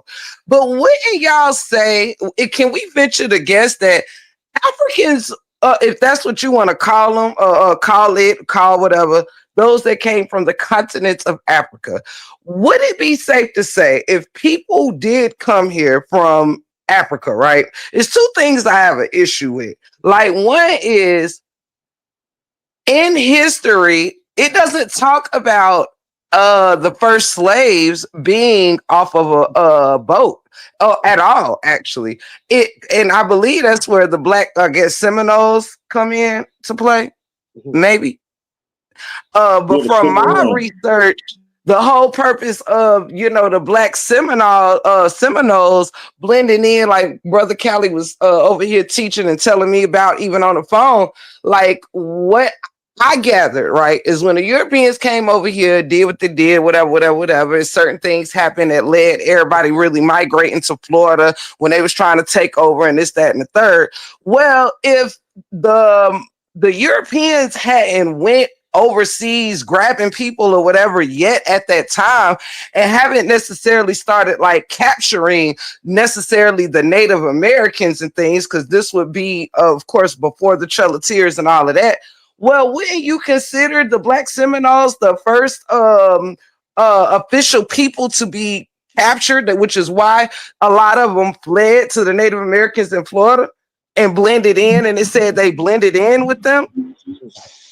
Well, first of all, Africans wouldn't be able to come over here and blend in necessarily with the Native Americans, right, bro? if they could, what is that? Listen, remember what I told you before. It's not always what they say, it's what they don't say. If they can tell you, if an African can hide amongst a tribe of Indians, what does the Indian look like? What do they look like? If an African can come over here and hide in your tribe, they probably don't look like them TP Indians. Think about it. He don't stand out. Yes. You can't tell them apart. What is that telling you the Indians look like? See, this information is so simple that it goes over your head, because through the educational system, it makes you overthink. No, it's right there in front of you. If an African slave can blend in with a tribe of Indians, that means these people look alike. Yeah. They share the same skin color. Now go back to 1968. Go back to 1968. Indian Civil Rights Act. What did them Indians look like? I mean, if you got Africans coming over here hiding in a tribe of Indians, and then you got down the line, you got 1968 Indian Civil Rights Act. What did them Indians look like that was out there marching for public Indian housing? What did they look like? The Africans could have hid in that crowd too. That's all I'm saying. So instead of us focusing on just the looks and stuff like that of the Native Americans, it seems like our focus should be that certain people. I'm trying to figure out how to make this make sense. It makes plenty of sense, but I'm trying to see how to convey what I'm feeling here, because it seems like more so than focusing on the Native American aspects, is more so focusing on the brown aspects of us so-called African Americans, whatever you want to say, but how the natives and people actually were able to blend in with them because they blended in with us first. Maybe they blended in with us first here. Yeah. Exactly. Because you have to remember, you do have dark-skinned Europeans. See, yes. This belief that all dark skin comes from Africa, this comes from a racial science. This is pseudoscience that was created at the top of the 1900s. See, so the moment you start talking this stuff, That's why academia don't take it serious, because they know better. They know where it came from. Yeah. Again, y'all. Again, y'all. You can let people tell you whatever, man. But look into you. Just look into you. Just look at. I'm starting to think the damn Black Seminoles were captured first because they were darker than the Native Americans. They was on a chopping block first. Let me find out. I'm gonna tell you, Tip. Like, I really appreciate your mindset though, because even though you're newly coming across a lot of this information, I like that you're not just easily to be swayed. Like, you know what I'm saying? Like, you ask good questions, you're digging, and you can tell you're doing your. I know you're doing your research because you be sending me stuff, like, you know what I'm saying. So I know you're doing your thing, like, and like I said, I love to see the excitement you have locating your people. Because, man, listen, a lot of these people that's telling you, trying to tell you who you are, can't tell you nothing about their family. Like, they ain't did no genealogy on they people. Tip is actually walking through genealogy. Y'all see on Facebook, me and Slim be posting our genealogy and people from our genealogy. You feel what I'm saying? That means we're digging. Like, we're actually connecting people to people. You feel what I'm saying? Yes. A lot of these people are just being told a story. Hey, you're from Africa, and they're going to tell you you're from Africa. But then when you start to ask them about their family, who do you come from? Okay, you don't know who you come from in Africa.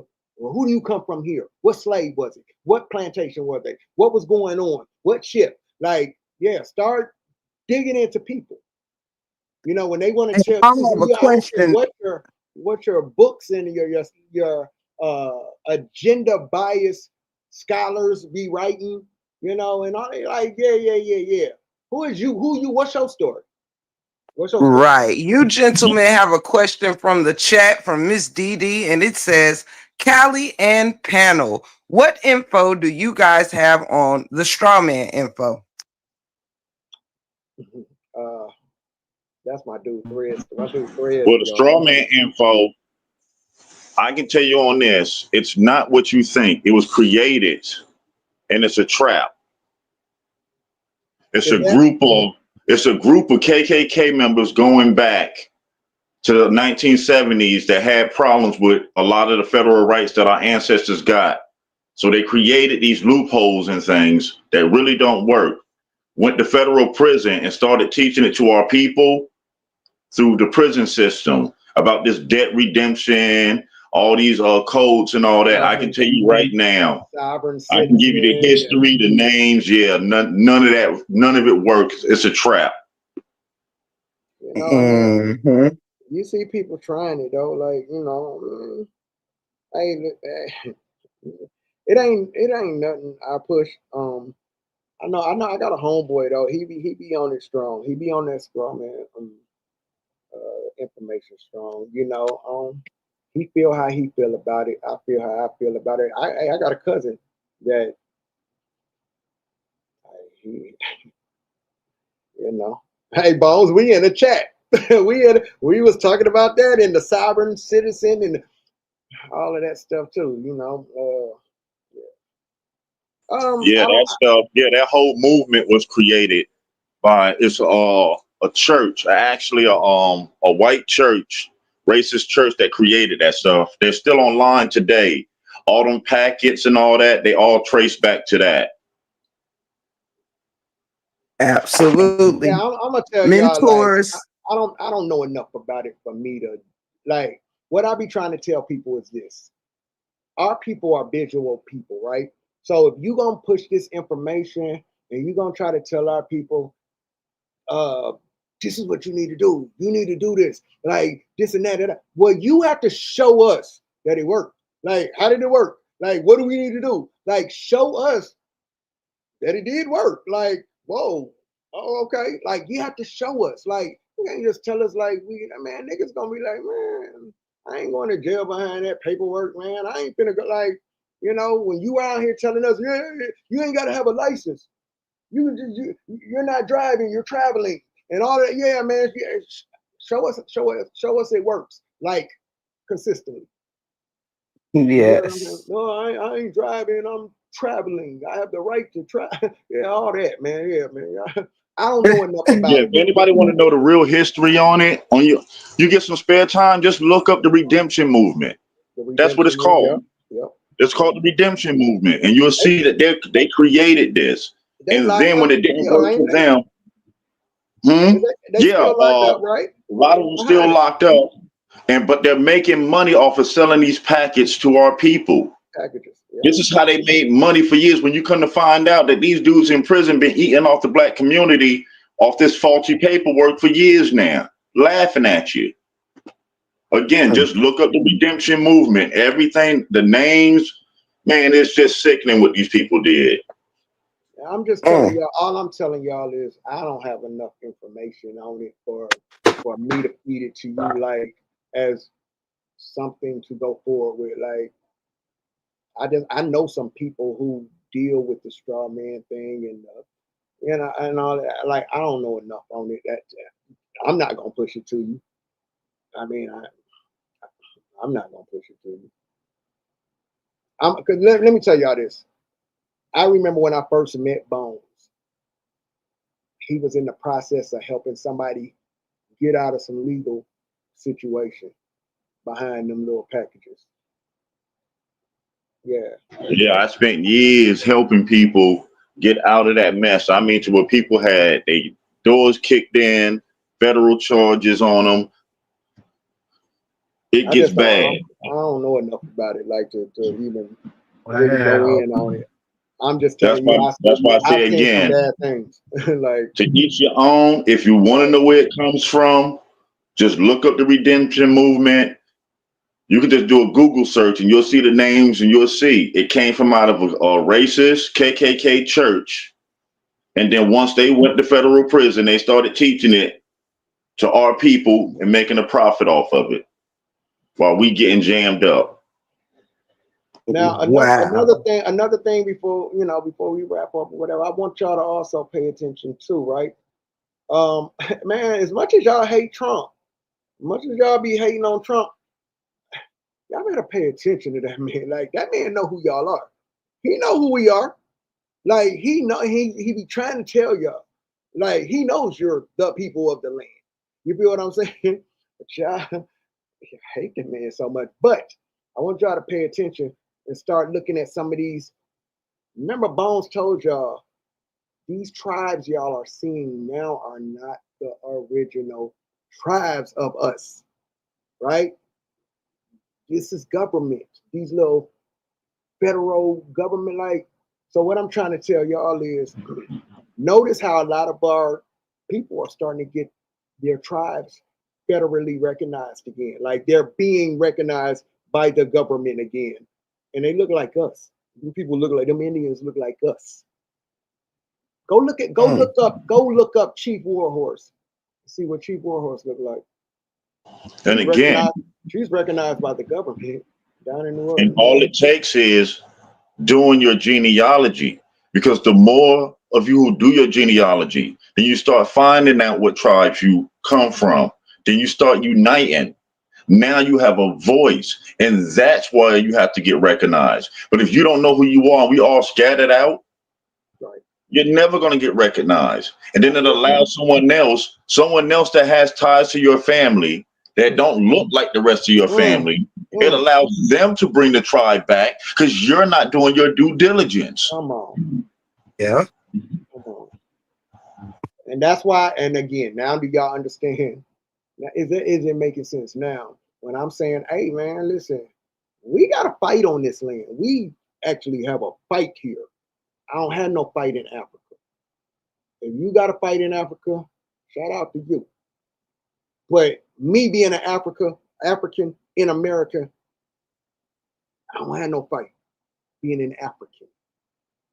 But as an American, I have a fight here. You're listening to Bones explain a lot of things that happened to our people. They stripped us of a lot.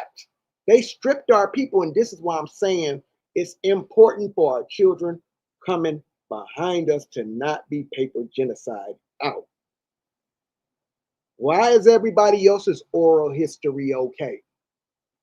Other people can say, hey, they passed down their oral history. Why ain't our oral history good enough? Why we gotta be out? What's even worse, Callie? We're trying to take history notes from the last people that came here. History of Americas just cannot go through the British. The French was here.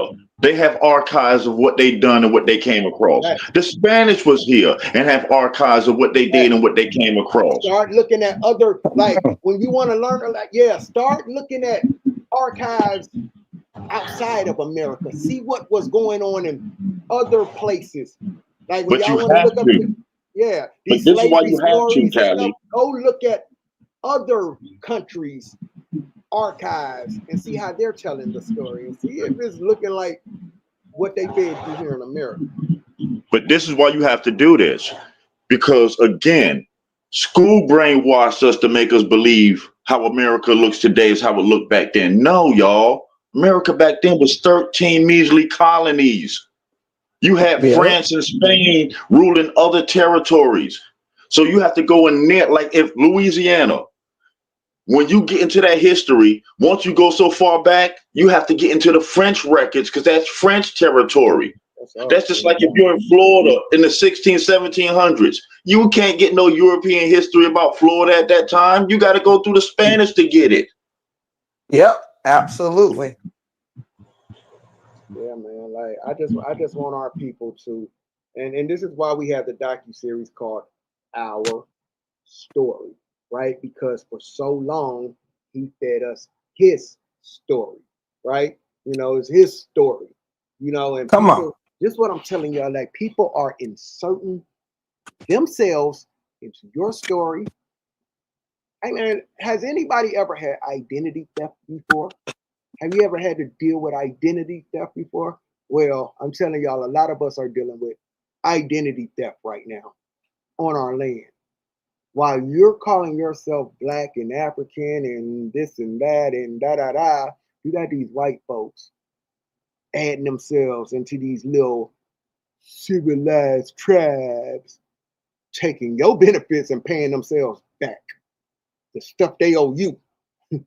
The stuff they said they was going to give you back. They got you going that way, and they joining your tribes. They calling themselves Indians and Native Americans, and they paying themselves back. If you think you're Black. Crazy. People got to do their research, man. You think I was sad to hear somebody say that they don't believe that their people have been programmed. So much stuff that just lets me know, like, it's a lot of lost people out here. It's a lot of lost. I'm gonna tell you like this. This is not an easy conversation to have. This is just like for those of us who don't follow religion no more, who done woke up from religion. You feel what I'm saying? Who don't follow that, none of that, right? So when you're trying to tell people about religion, they ain't ready to hear that. You feel what I'm saying? When you're trying to tell them these are men, like they ain't ready to hear that. Because this is all they know. This is what they know. This is what's been programmed. You know? Yeah. This is just like me trying to tell you that. This is just like me trying to tell a lot of so-called these pro-Black, just I'm so pro-Black and slavery this and slavery that. They don't want to hear that there were white slaves. Right. They don't want to hear that. They don't want to hear that. Listen, the white man lied to you about everything but Africa and Jesus. Lied to you about everything. Hey, Ashley D, welcome in, baby. He definitely told you the truth about Africa and Jesus. But how can he even tell you anything about Africa when they didn't get there until after the 1900s? Hey, Bones. Hey, man, listen. Hey, man. Hey, man. Listen. Hey, man. Well, you know, there's this thing called malaria that kept them out of Central Africa and them parts of Africa until they came up with the cure. quinine. And you know where it comes from? America. Come on, Bones. Come on, man. Like, come on. You dropping them jewels, man. They don't want to hear that, Bones, because We want to hear it. They gotta be on that slave ship, Bones. They gotta be on that slave ship. You can't tell them about the malaria and the ban on the slaves, the ban that was going on back. You can't tell them about that, Bones. Like, you can't tell them about the American Colonization Society. You can't do that, Bones, because they gotta be on that. You can do it. We gotta be on that ship. They not ready, but we are. That's what I'm saying. Like, this is why I don't have the energy. Like, but even South Carolina records, they talk about slaves coming into South Carolina, right? Because you do have some that came in. But if you look in the records, you'll see there were more Indian slaves sent out of South Carolina than slaves that ever came in. Bones. That's what I've been trying to tell them, Bones. Come on, Bones. Come on, man. You dropping this. They not ready to hear these things, Bones. I did an interview with Tasha She when I first came over here into this American Indian community on YouTube. All right, because I started over on Facebook. I came into this community on YouTube. I started out on Facebook. Me and Slim started over there. And then we came over here. But when I came over here, I did it. I think it's still up. I did a interview with Tasha She. Me and Tasha She. Now, remember, at this time, Tasha She, I don't know where Tasha She at right now, but at this time, Tasha She was a big name over here in this community. You feel what I'm saying? And she was going to the Library of Congress and stuff, looking at them slave ship numbers and stuff. Like, and the math wasn't math. Like, she was putting out the information about them numbers. Like, yeah. This don't look like no pile up at the bottom of the boat. Not these numbers. Right. And let's say we give them that story. Let's say, okay, we're going to stick with 207,000 African slaves came over here. At what point would these 200,000 Africans who intermingle with Indians no longer be Africans? No longer African. Right. No. Hey, man, 400 years. 400 years, probably not that. 400 years, you're probably not African no more. You're probably American. I'm telling you. 400 years. 400. That's a lot of generations. Sheesh. Yeah, you've been here a long generations. You've been here a long time. Everybody else changed but you, huh? Right. Hey, niggas been screaming 400 years 30 years ago. I'm telling you. Niggas are screaming 400. We've been down for 400 But hold on. years. There's another gut punch, though. There's another gut punch. America don't care about slavery. You know why there won't be no reparations paid by the U.S. government? Because all this slavery happened before there was a United States of America, y'all. Oh, man. We don't get America to win, y'all. 1780 is the birth of a nation. So anything before that, there is no United States government to sue for anything, to take up no slavery argument. No, you got to find that nation that so-called took your ancestors from off that continent. Callie, Neo said she will always love you. In her Whitney Houston voice. What up, Neo? What's up, Neo? Neo, you know I wanted to sing that shit. And Neo, silly. That's funny. But yes, Brother Bones, man. Listen, y'all talking my damn is flawed. language. The whole 1619 experiment is flawed because there's no America did not exist in 1619. There is no America in 1619.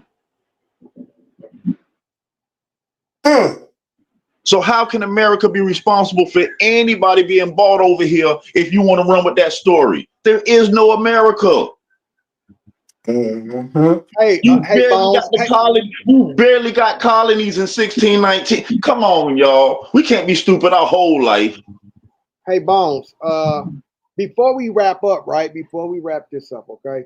I'm just looking at tip title. Okay.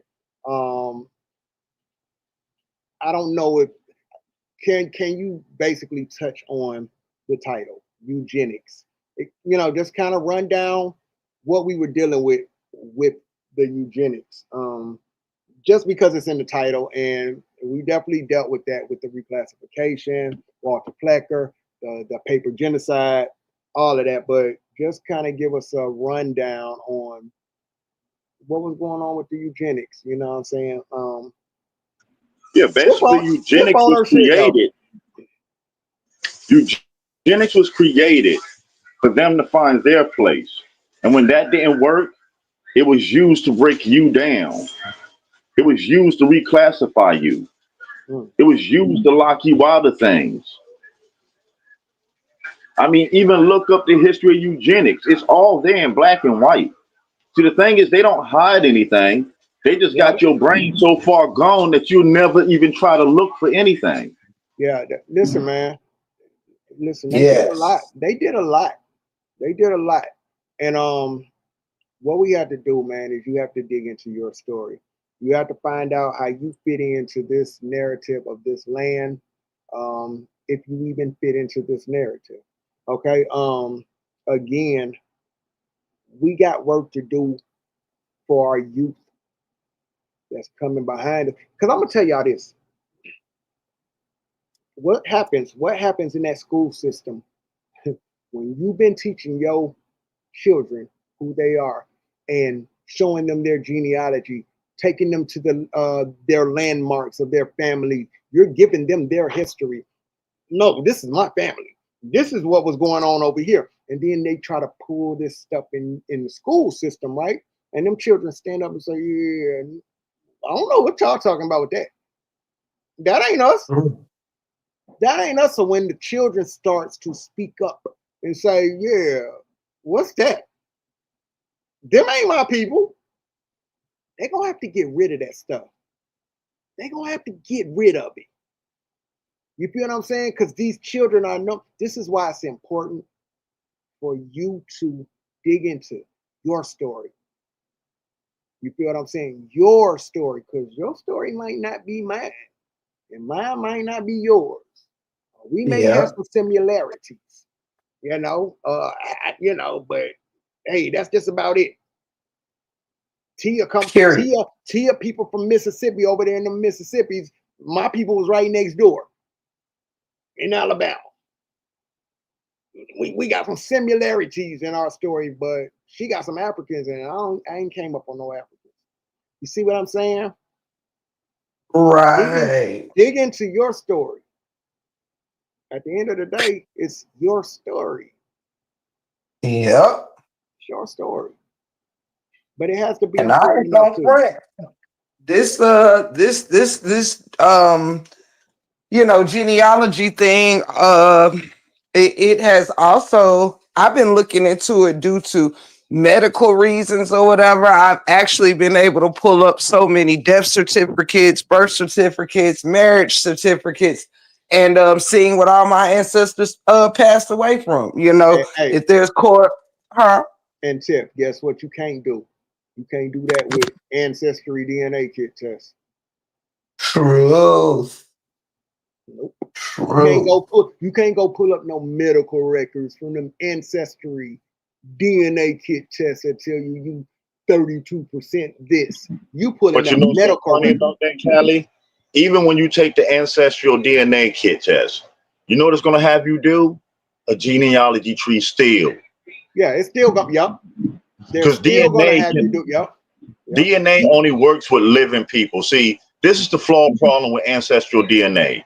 Unless they going up and they digging up all your ancestors and getting DNA material from them, who are they matching you to?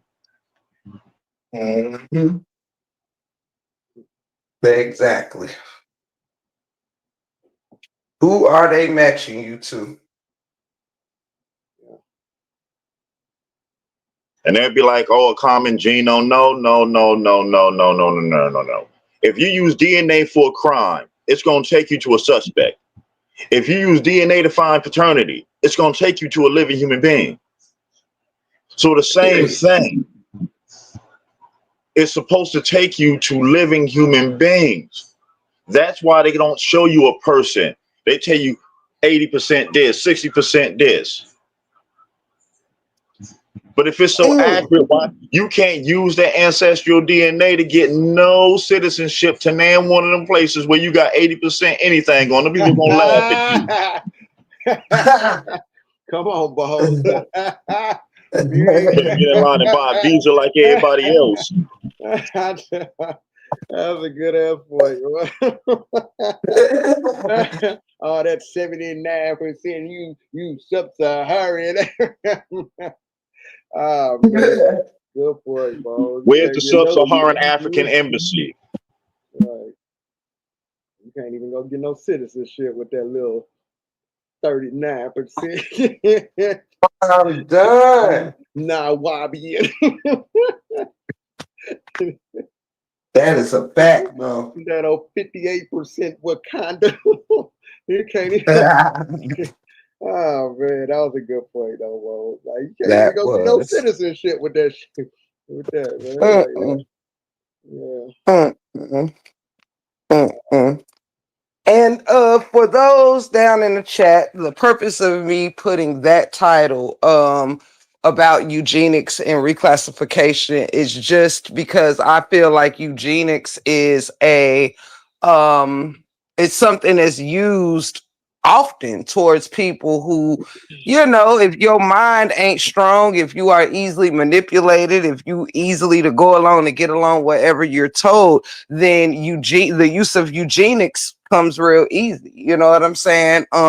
Mind over matter. And I think a lot of people have been taught so many things that, like, I'm happy to unteach myself and relearn things, you know, because as time goes, more information comes out. And when you really do give a damn about where you rooted from, see, I simply just care about where I'm rooted from because I feel like it plays a role in who I am right now. So that's my purpose, you know. It's the, you know, my ancestors is the makeup of me, you know. And whatever country or place that falls on, it could be right here, you know. I'm with it, you know, and I just want to encourage people to think outside the box and not always just go along with what you're told, you know.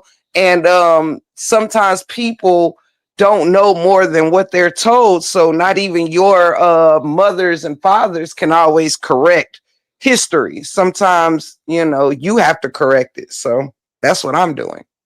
I'm you know, I just want us to understand, man, like those of us who know we have a fight on this land, hey man, it's a reason come on, man. It's a reason they reclassified you. It's a reason they took your sports teams and hey, they trying to genocide y'all again, getting rid of them logos and all that. Man, listen, they trying to erase you. They trying to erase you. You see that Indian? Do you see that Indian on that Washington Redskin? What that Indian look like? Washington, D.C. is called Chocolate City. That Indian look very chocolate. Get that Indian off that. Hey, get that Indian, get that image off that helmet ASAP. We trying to, hey, we don't need this. That Indian look like the people of the land of D.C. I don't care who they try to tell you they made that image after. That Indian on that Washington Redskin logo look like them people down there in D.C. in Chocolate City. Now ask yourself, why do they want that off? They said red is offensive, and I'm gonna ask you, offensive to who? Because we call each other red.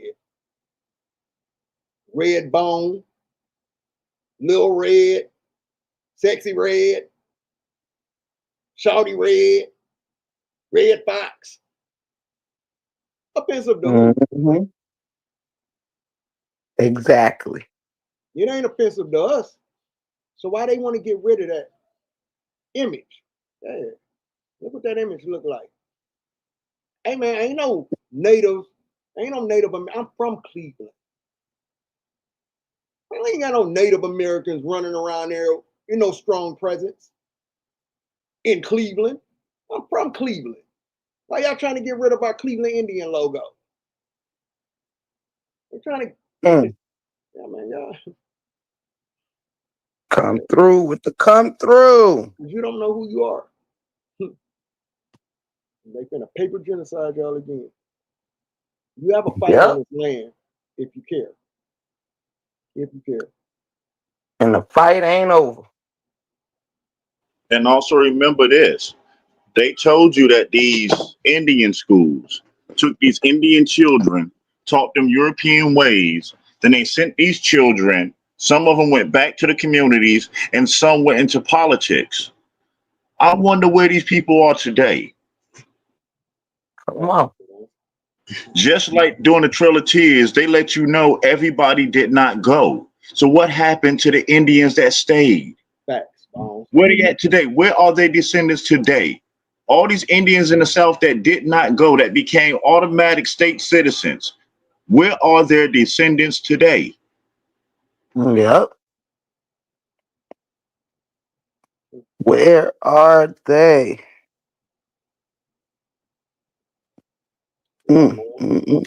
Just some things to think about, man. I mean, at the end of the day, man, it's all about what you it's what you care enough about. Because hey man, this is your land. This is your land. It's all about what you care about, though. Like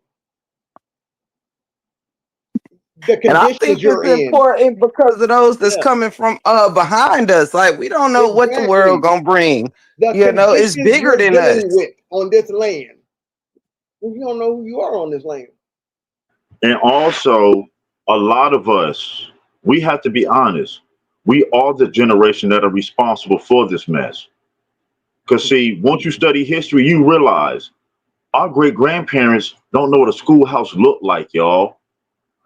You have to Come remember the on. public education system is something new. See, this is why they told you not to listen to grandma, not to listen to your grandfather and them, because they retained that information. They didn't come up in the school system that brainwashed them from being who they were, tribal, communal, to wanting to be an individual, to be a European, chase the money, chase the fashion, chase the image. Again, kill the Indian, save the man. Man, I'm gonna tell We you don't care this. about our communities no more. We too busy trying to get the bag for self. We don't care about our generation no more. We just too busy trying to get for self. You don't see the plan working? And it's all designed. It's all by design. It's all by design. I mean, at what point do you break it though? Like, it's all about design. I forgot what I was gonna say, but yeah, man, like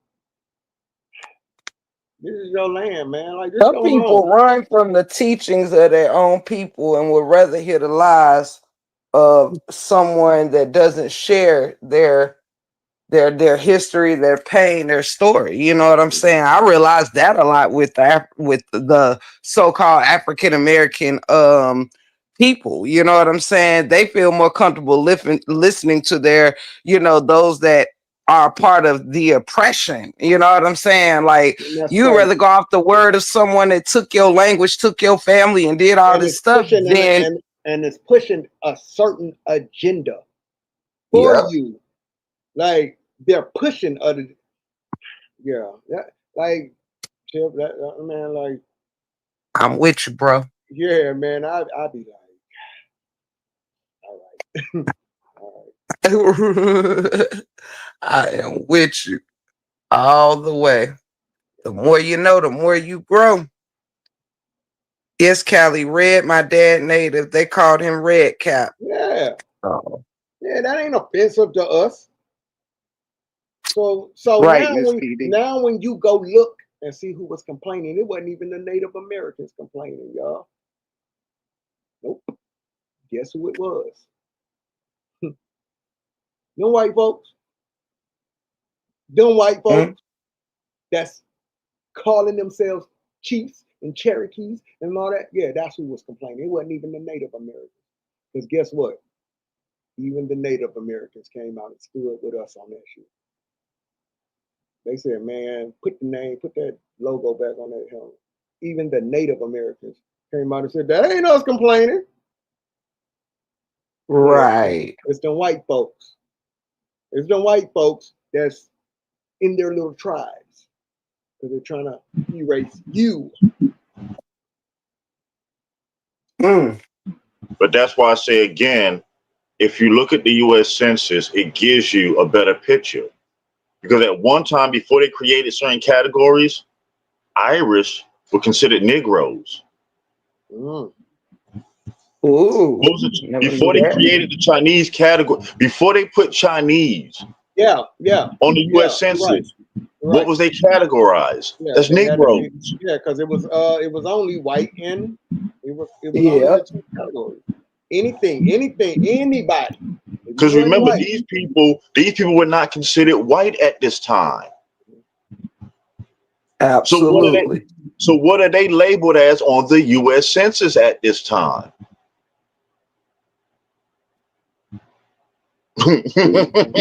Wow. When they say free people of color, it does not mean an African slave. Facts. Yeah. And then you have to ask yourself, what was that? The Free White People Act or something? What was that? But you have to ask yourself, what do they need to be free from? Because a lot of them were slaves as well. You have to remember, these 13 colonies, who did they send over? They sent over people that was in debt, prisoners. They were penal colonies. Same thing they were saying. Wow. Same thing Trump was telling y'all they was doing now. Like with these immigrants, they were sending over their works. Yeah, this was a dumping ground.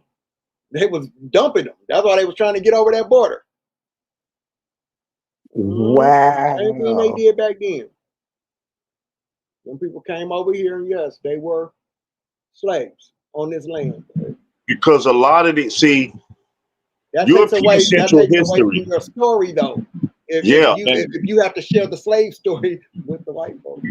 Because you have to ask yourself this: if people wasn't traveling and dealing with each other as nations, how was the Choctaw able to feed the Irish during the potato famine? To the point the Irish paid the Choctaw tribe back for what they did for them.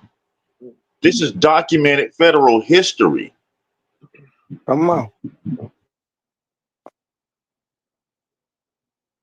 You know. Wow. Hey man, maybe some people, you know, I just hope like this conversation, and I appreciate you having this conversation because it seems to me, Tip, that this is kind of resonating with your family's story. You see what I'm saying? Yes, sir. So it's making you more interested because this is when you get to digging in your people, you like, yeah, this kind of sound like what I read or I saw with my people, or whoa, you feel what I'm saying? Like, so now I say people gotta dig, man. People, you gotta go do your own, man. Go, like, you can't, like, I can't tell nobody who they are and who they ain't. Yeah. If you care enough, you're gonna get to asking some questions and trying to figure out some stuff, man. One thing I hate though is I'm real quick, Tip, bro. Take time. You know, when you realize you got to share that slave story, a lot of y'all gonna be very disappointed. When you realize, oh, we wasn't the only slaves. Oh, for so long. We cried about slavery just to find out. They do know the word slave comes from the word Slav, the Slavic people.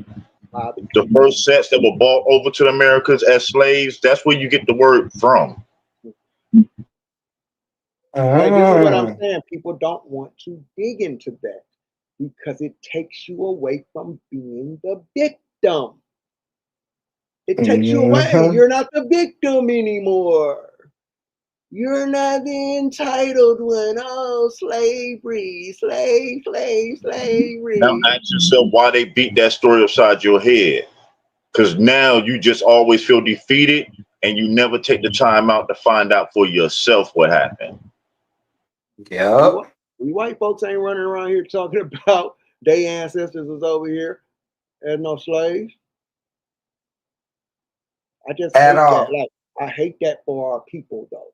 You feel what I'm saying? Like, it's just sometimes I just can't talk to people. Like, you know, like all that But think about victimhood, it. all that It's 2025 and a lot of oppression. people still don't know Roots is a lie. It's a fictional story. Facts. You are right. You are right. You are definitely right. I think we They had that do not conversation. know. I think we had that conversation on last time we was over here, and some people found out. What? I thought that was a true story. No. Yes. Anybody in the Matter of chat? fact, he stole it. He stole it. But they pushed it. They pushed it for generations on us. They still push it now.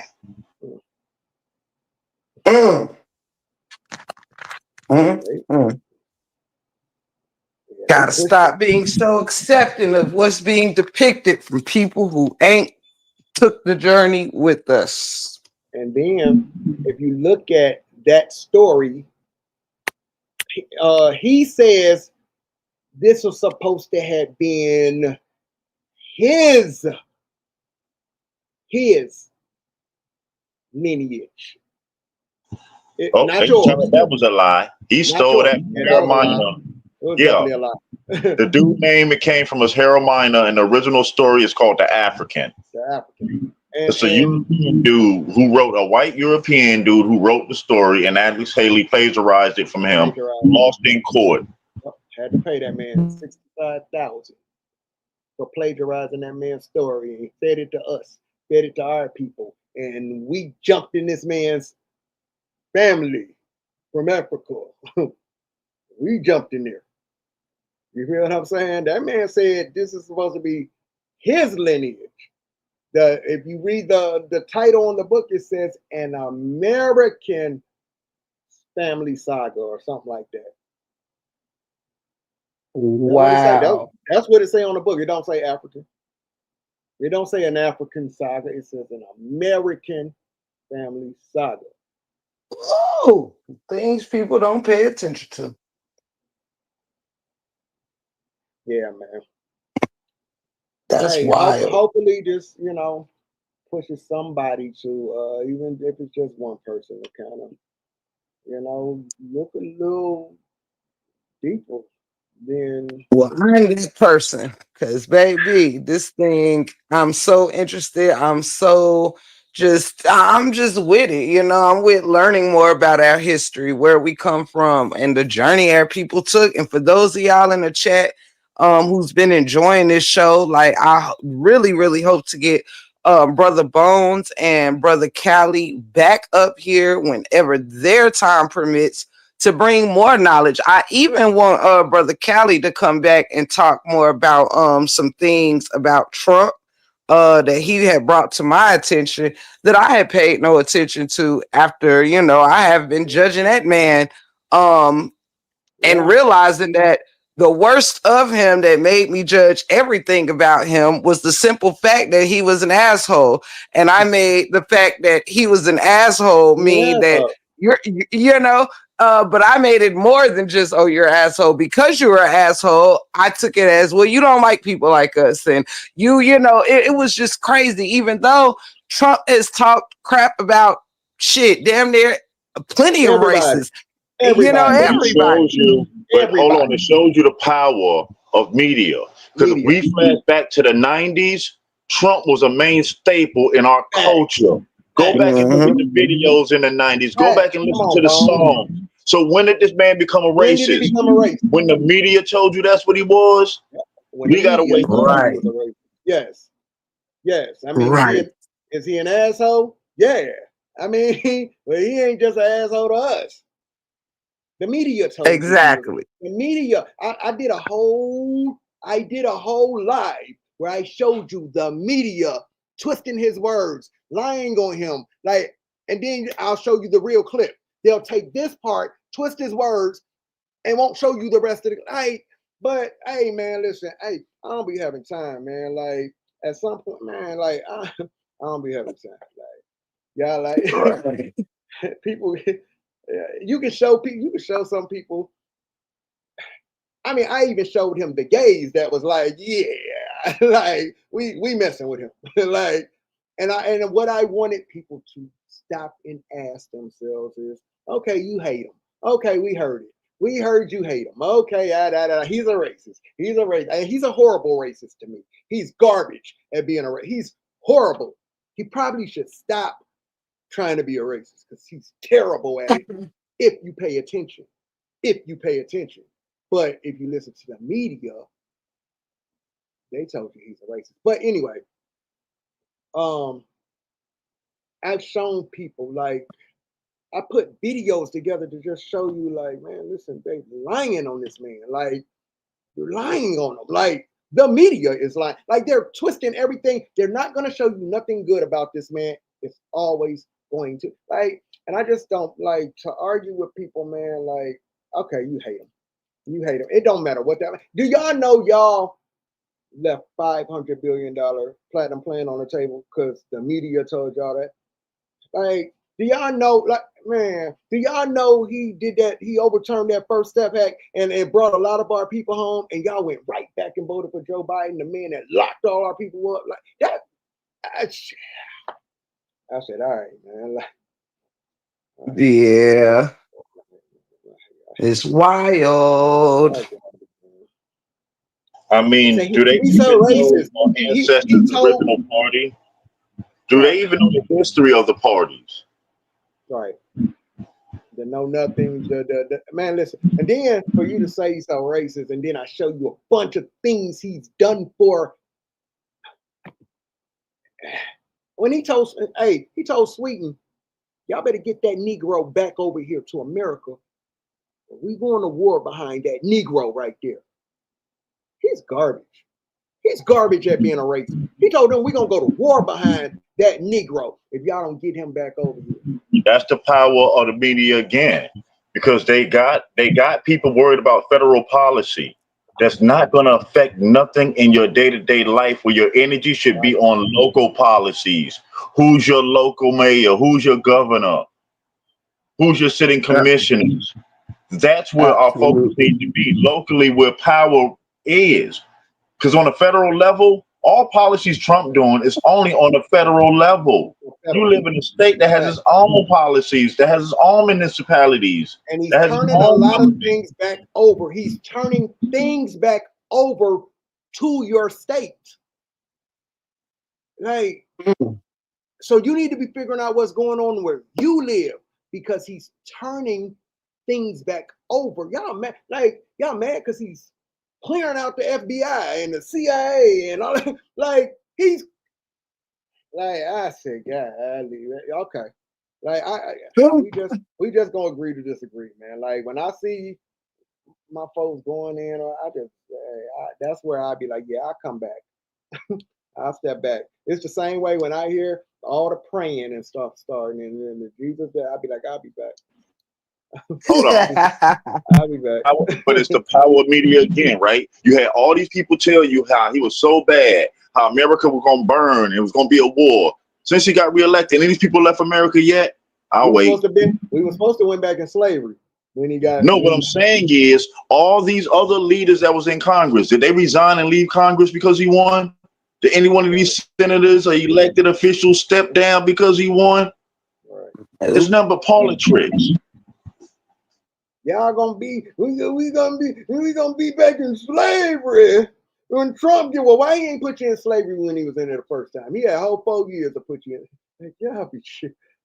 Because the reality is we're so blind. Everybody's a slave in America. You're either you go to work voluntarily, or you're gonna go to work involuntarily. You're gonna punch the clock one way or another. See, that's the trick. See, they used the school system and came up with a way. How do we make a better slave? We make the slaves fight amongst each other. Don't everybody get taxed? Isn't everybody working way below the minimum to live, no matter what color, no matter what you believe in this country? Nobody's making what they need to live. Everybody's struggling.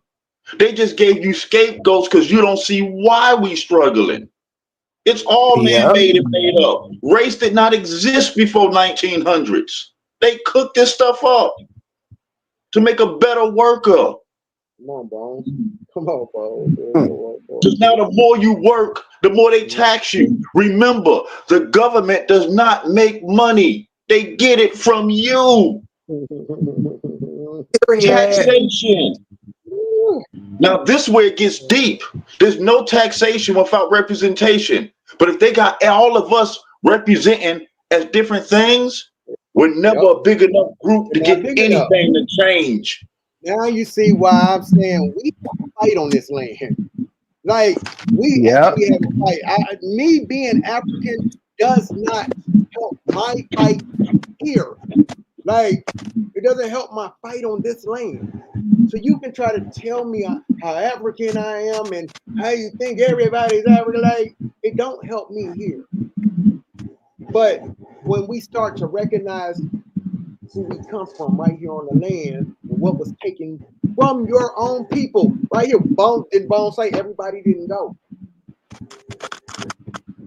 How did they get the land and how did they get this? Everybody didn't go, and some people were tricked out of their stuff. Yep. Bad.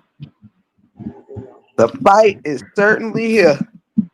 It be draining sometimes, y'all. Like, because it's like it's us fighting against. It ain't like really other people. It be us. Like we don't know who we are. Other people know who we are. And when you tell other people who you are, they don't even trip. It be us. You ain't man. You from West Africa.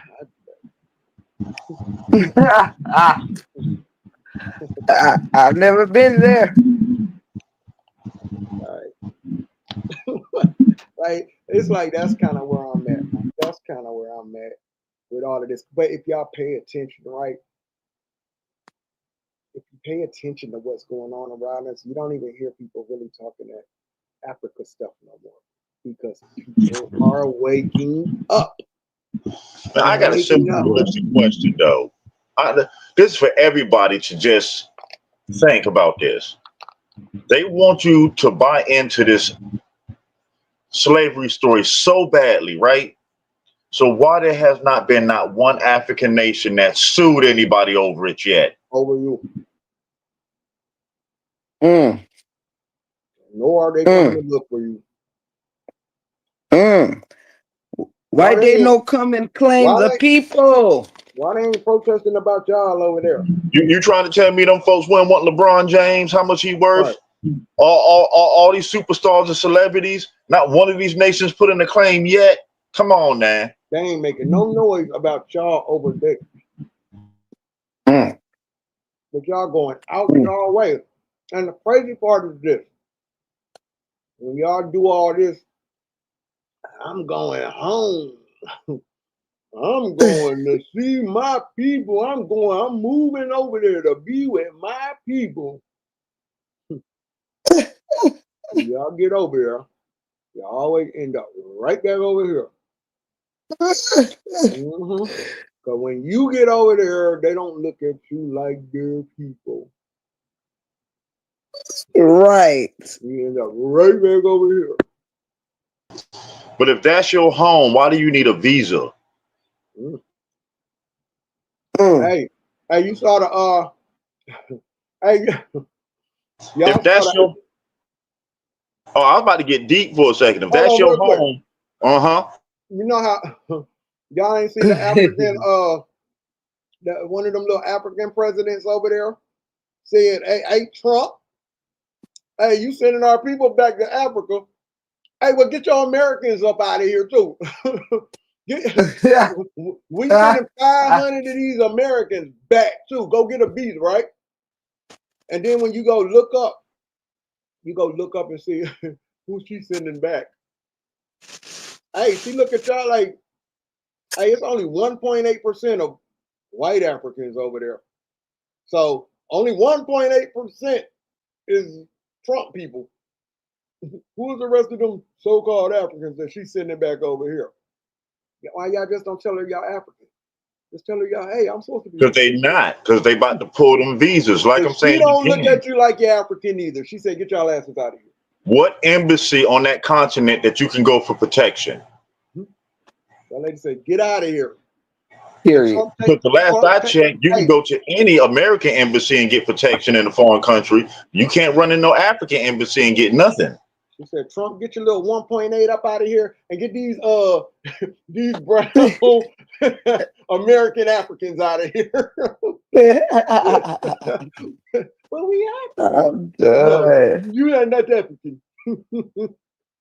Go get the visa. I mean, I'm just saying, y'all. See how that works when you get over there? Y'all claim them. They don't claim y'all. But you know where I don't need a visa to be? America. Facts. Period. I don't need no visa. Oh, guess what? Guess who can't be deported from here? American. Oh. I ain't getting deported nowhere. I do a little time, but I ain't going nowhere. Y'all little African, y'all African American. I don't know where y'all going in Africa if y'all get deported, but they just drop you off somewhere. Y'all figure it out when they deport you. I just want y'all to pay attention though. Obama actually deported African Americans up out of here. African Americans. And yeah. Let that sink in. That's deep. Like, that's deep. That's deep. That's deep. Y'all checking that African American. Y'all putting something in front of America. And guess what's even worse? They didn't do it. You did. You did it. They didn't do it. You check that because it ain't on your ID. And when you go fill out your doctor papers and all that, they ain't tell you to check African American. You check that. Wow. You can't blame them. Yeah. You buy a car, that's what people identify as. Again, it's not the system that's doing it, it's you doing it because the system didn't teach you no better. You're locking yourself out. Again, once you understand how government really works, you'll realize the problem with it is the majority of US citizens are clueless. Remember, we all went to the same school. I don't care what you identify as, white, black, green, purple, we all came through the same American educational system. The only way it changed, if you came from privilege. If you had privilege, then you went to a better, what they call them, Ivy League school, where they taught you different arts and things. Other than that, you got taught to be a better worker. Why do you think school and prison is identical? It's the same colors, same trades. Matter of fact, the way you go to school is how you're going to be on an assembly line. Why, when you look up school, school is under industrial. The only reason you have school is for the industries. The industries created the schools to make better employees. That's it. Wow. Right. I This is would at have the time never that they're thought creating that. the Federal Reserve. This is at the time when they're creating system to tax people. All this go hand in hand. Right. Wow. Nah, but I really appreciate you for changing gears. Because listen, y'all, we can talk about the saga all day long. We can talk about the mess all day. I know this is not the popular thing to talk about, right? But this is important. It is important. Like, this is real life. This is important. You feel what I'm saying? And this can be life changing. Why you messing around absolutely talking about a saga? But hey, do you? You know, right. do you? I mean, think it's very important. I mean, And I don't know how long you plan to sit at the circus. Yeah, I mean, like, you know, like at some point, I mean, if you attach to the clown, you're part of the circus. periods. You know, so I mean, it's a whole circus going on. But I mean, it be entertaining sometimes. But you know, I don't You know. gotta know when to tap in to other things, you know what I'm saying? I don't mind doing what we do and talking about frivolous things or whatever, but I do not want frivolous things to take up from actually touching on important things. You know what I mean? We I could mean, talk about somebody else's life all day, but what about our life? what about your life? Like, what about Mm-hmm. what's going on around you? Like, Period. let me show y'all something. And I'm gonna get ready to get out of here too, man. I ain't even been asleep, but I I want to show y'all something. This whole little Carmelo Anthony thing, right? And now I just want to show y'all this. Like, so y'all will hear me. Y'all will hear me. I'm very vocal about. I just don't. I'm not nobody who lives this systematic racism, oppression. What else is it? White supremacy is oppressing us. Like, I don't teach my children to live that way. I just don't. Okay. But what I find so crazy is we jumping on this Carmelo. We jumping on this little Carmelo thing. This man stabbed another human being in the heart, and because it was another skin color, right? Because it was some other skin color, our people want to make this big fuss, and we want to get behind Carmelo, you know, and because it was a white boy he stabbed, okay? And I got a video coming. And I'm gonna show y'all what I'm talking about because it just be crazy to me that we love to. The white man is oppressing us. The white man, systematic racism. I hate that shit. That shit drives me nuts. Okay, but then while you jumping on this Carmelo thing, and I'm gonna show y'all what I'm talking about because I got a video coming, and I'm gonna show y'all how for a long time we've been telling y'all about this so-called conscious community. This so-called conscious community that's full of pedophiles, pedos, and child harmers, and they look like you.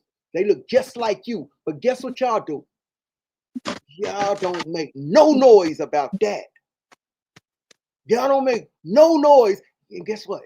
Y'all hang out with the godfather of it. Like the guy that brings all that makes it a safe haven.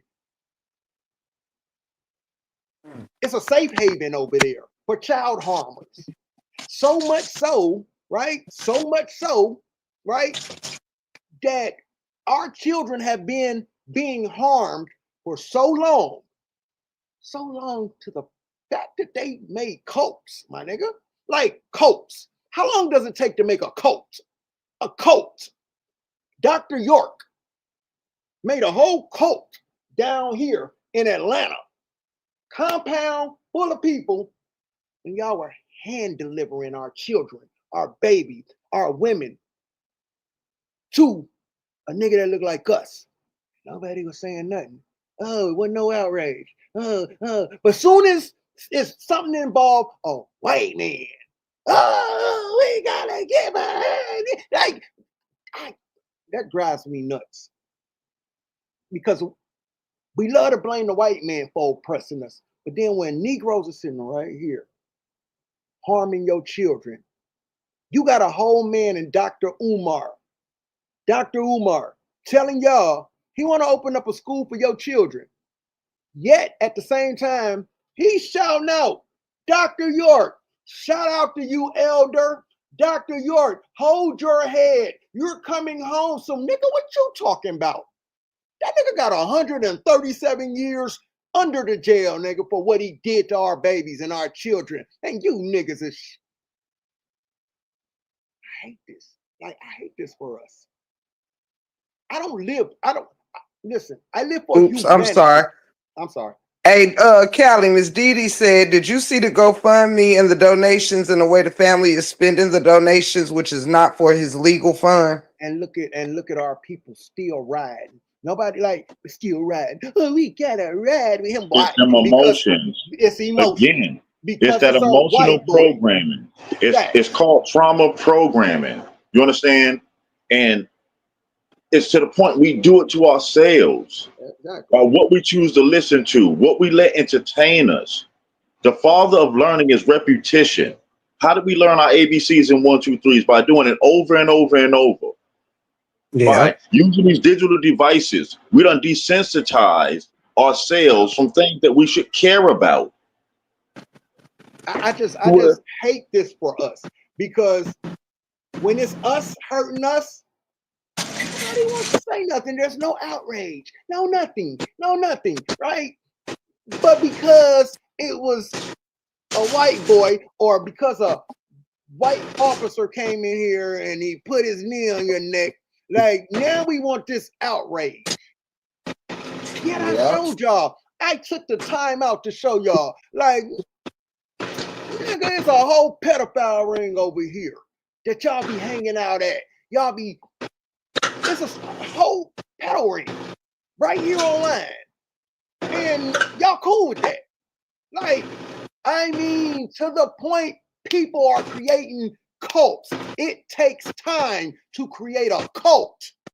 And it takes time for you to deliver and groom a child or women and send them off to the slaughter. And there's no noise. No, y'all join the cults. Y'all join the cults. Oh, don't say nothing about him. Don't say nothing about him. Therein lies the problem. No accountability. Yeah. Lack accountability. But then we want to scream, oh, that white devil. That white devil is hurting our people. They out here killing us dead. Well, man, get out of here with all that victim and all that. I hate that. All that self-oppression, buck breaking and systematic racism and white supremacy, black power. But we're oppressed though. Black power though. But black power. Power to the people. But we're oppressed though. The systematic, the white man is holding us down. But black power though, like, which one is it? Which one is it? Is it black power or is it we oppressed? Is it buck breaking? Is it systematic racism, or is it black power? Like, which one is it? Right. Let me, and hey, listen, man. I'm gonna end there, Tip. Man, I'm about to take my ass to sleep. Well, before you go, before you and Brother Bones go, I do want to thank you two kings for giving me your time today. This really did mean more than either one of you could ever know. I really look for the invite. I told you, I'm proud of you, man, and I'm thank excited you. with you. I'm excited. Thank you. Yeah, no problem. anytime y'all want to come back and touch base on anything and talk about anything, just I'm all for the knowledge of the people. And please know that you are welcomed here at any time. And thank you both so very much. Thank you. Thank you, Tiff. And thank you for the invite. Shout out to I the look chat, forward man. to it. I appreciate you, Bones. And Tia. Shout out to y'all, man. Yeah, shout out to Tia. And don't none of y'all be no stranger now. And that's what I want to do too, Tiff. I want to get some of these sisters like Tia in touch with you, like because you on your journey, and I would like to have introduce you to some of these sisters. These sisters I would love it. They be teaching, so like if me and Bones ain't around, hey, I sit up under them. I be listening to them. You feel what I'm saying? So I appreciate you though. I love it. And yeah, link in with whoever, whenever. I'm open to it all. Hey, and Tiff, thank you, chat. We might have to usually every year I try to do a genealogy event. I try to do a genealogy event every year. I usually take the children to the mounds and do a gene. It's usually around the Labor Day weekend. I'll do a genealogy. We might have to crank up a genealogy event this year. Let me know. Yeah, and then even have you come in and just even talk about your story. Like, so I'm gonna talk to Slim Bull, man. We might have to go and get that in motion for this year too.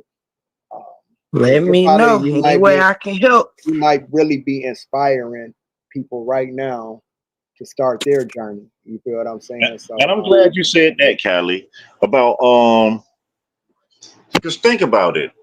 Even when you go to the National Archives and the genealogists in there you can work with, they know about a lot of the families being American Indians. You'll be surprised what they know when you go there. And usually the lady that I bring in, Miss Zena Ron, she's an Aquamac Indian from Virginia. Usually she's the one that I bring in to because she's 22 years with the Georgia National Archives doing. She just retired or something like that. So the last two I did, Miss Zena came in. Miss Zena is also in my docuseries too, called Our Story. So yeah, man, like just pulling people like just out of nowhere. A lot of these people have a lot of knowledge, man. So I'm trying to the chat. If y'all haven't tapped in yet, Brother Cali, Slim Bull, they over there on another channel called Our Story, and they touching base on a lot of this stuff, y'all. Talking about, yo. Absolutely, and it's actually what inspired me. Cali's channel is what inspired me to get back into it, and I was just so moved in a way I couldn't explain. And I'm like, man, like my spidey senses start moving, listening to them. And I encourage y'all to go check out their channel, Our Story, and get your story. You heard me? That was divine right there. That was, listen, that if it moves you like that and it motivates, that was for you. That was, and look what's going on with you right now, right? It's whatever you heard over there on my channel seems to be kind of resonating with you and your tribe. Yep. It really is. And I couldn't be more excited. What they probably taught you in school or in that movie that they fed us. Yes. Maybe what you heard on my channel that resonates with me and my family is kind of resonating with you and your family, which resonates with Brother Bones' family too. Yeah. That's all I'm saying. And the people who have stood here tonight listening to this commentary must resonate with them as well, or they wouldn't have been here listening. Even in your last chat, there was a lot of them that came in here. Oh, yeah. Yeah. Like, we had a whole lot. My grandmama this, my granddaddy that. Yeah. Talking about the pictures they found. Like, yeah, I mean, hey, I know what they taught you in school. I know what they taught you. What your people say though? Exactly. Y'all, I'm out of here, man. I'm about to fall out, man. But I appreciate y'all, man. I'm about to get out of here. Hey, Bones, we gonna holler though. Tiff, I'm about to All get right, out of here, same Tiff. I'm gonna thing. talk to you later. All Thank right, you, same bro. thing, Thank y'all. you, Bombs. No doubt, no doubt. No problem. Look forward to the next time. Me too. It has been an honor. Thank you, gentlemen. Hmm. Well, for those of you who have hung in there with me during this amazing live, I want to thank you all. A really huge special shout out to Brother Callie and Brother Bones for their wonderful, wonderful insight and for just helping me navigate this thing. It means more than they could even know. And you all being here with us, whether it was 15 in here, 20 in here, 30 in here, didn't even matter. If you were here, then it was an honor to have you here. I hope we can continue to learn together, grow together, and do more than just the normal rigmarole. And I'm just so excited. I'm so excited for many, many things. Tomorrow, or maybe even later tonight, it depends. I might be back later to discuss some other trending news. That I also find very, very interesting. That's way off of this topic, but hella interesting. I may be back a little later in a couple of hours on a late night tip. We'll see. Don't forget to check your notification bells because y'all know when haters hate and people like to falsely report you or whatever, it kind of knocks you out the algorithm and YouTube starts to notify people or whatever. So please check your notifications and make sure your bells are working. I love y'all so much. Big shout out to my beautiful, wonderful mods who have came in here and helped navigate this thing. Y'all are simply amazing. Shout out to the family who has interacted with us during this live that brought some information to the table and also will take some information with you. I am your gracious host, Tiff the Gift. You are in the Break Room 411. It has been nothing less than a pleasure. Thank you so much for being a friend.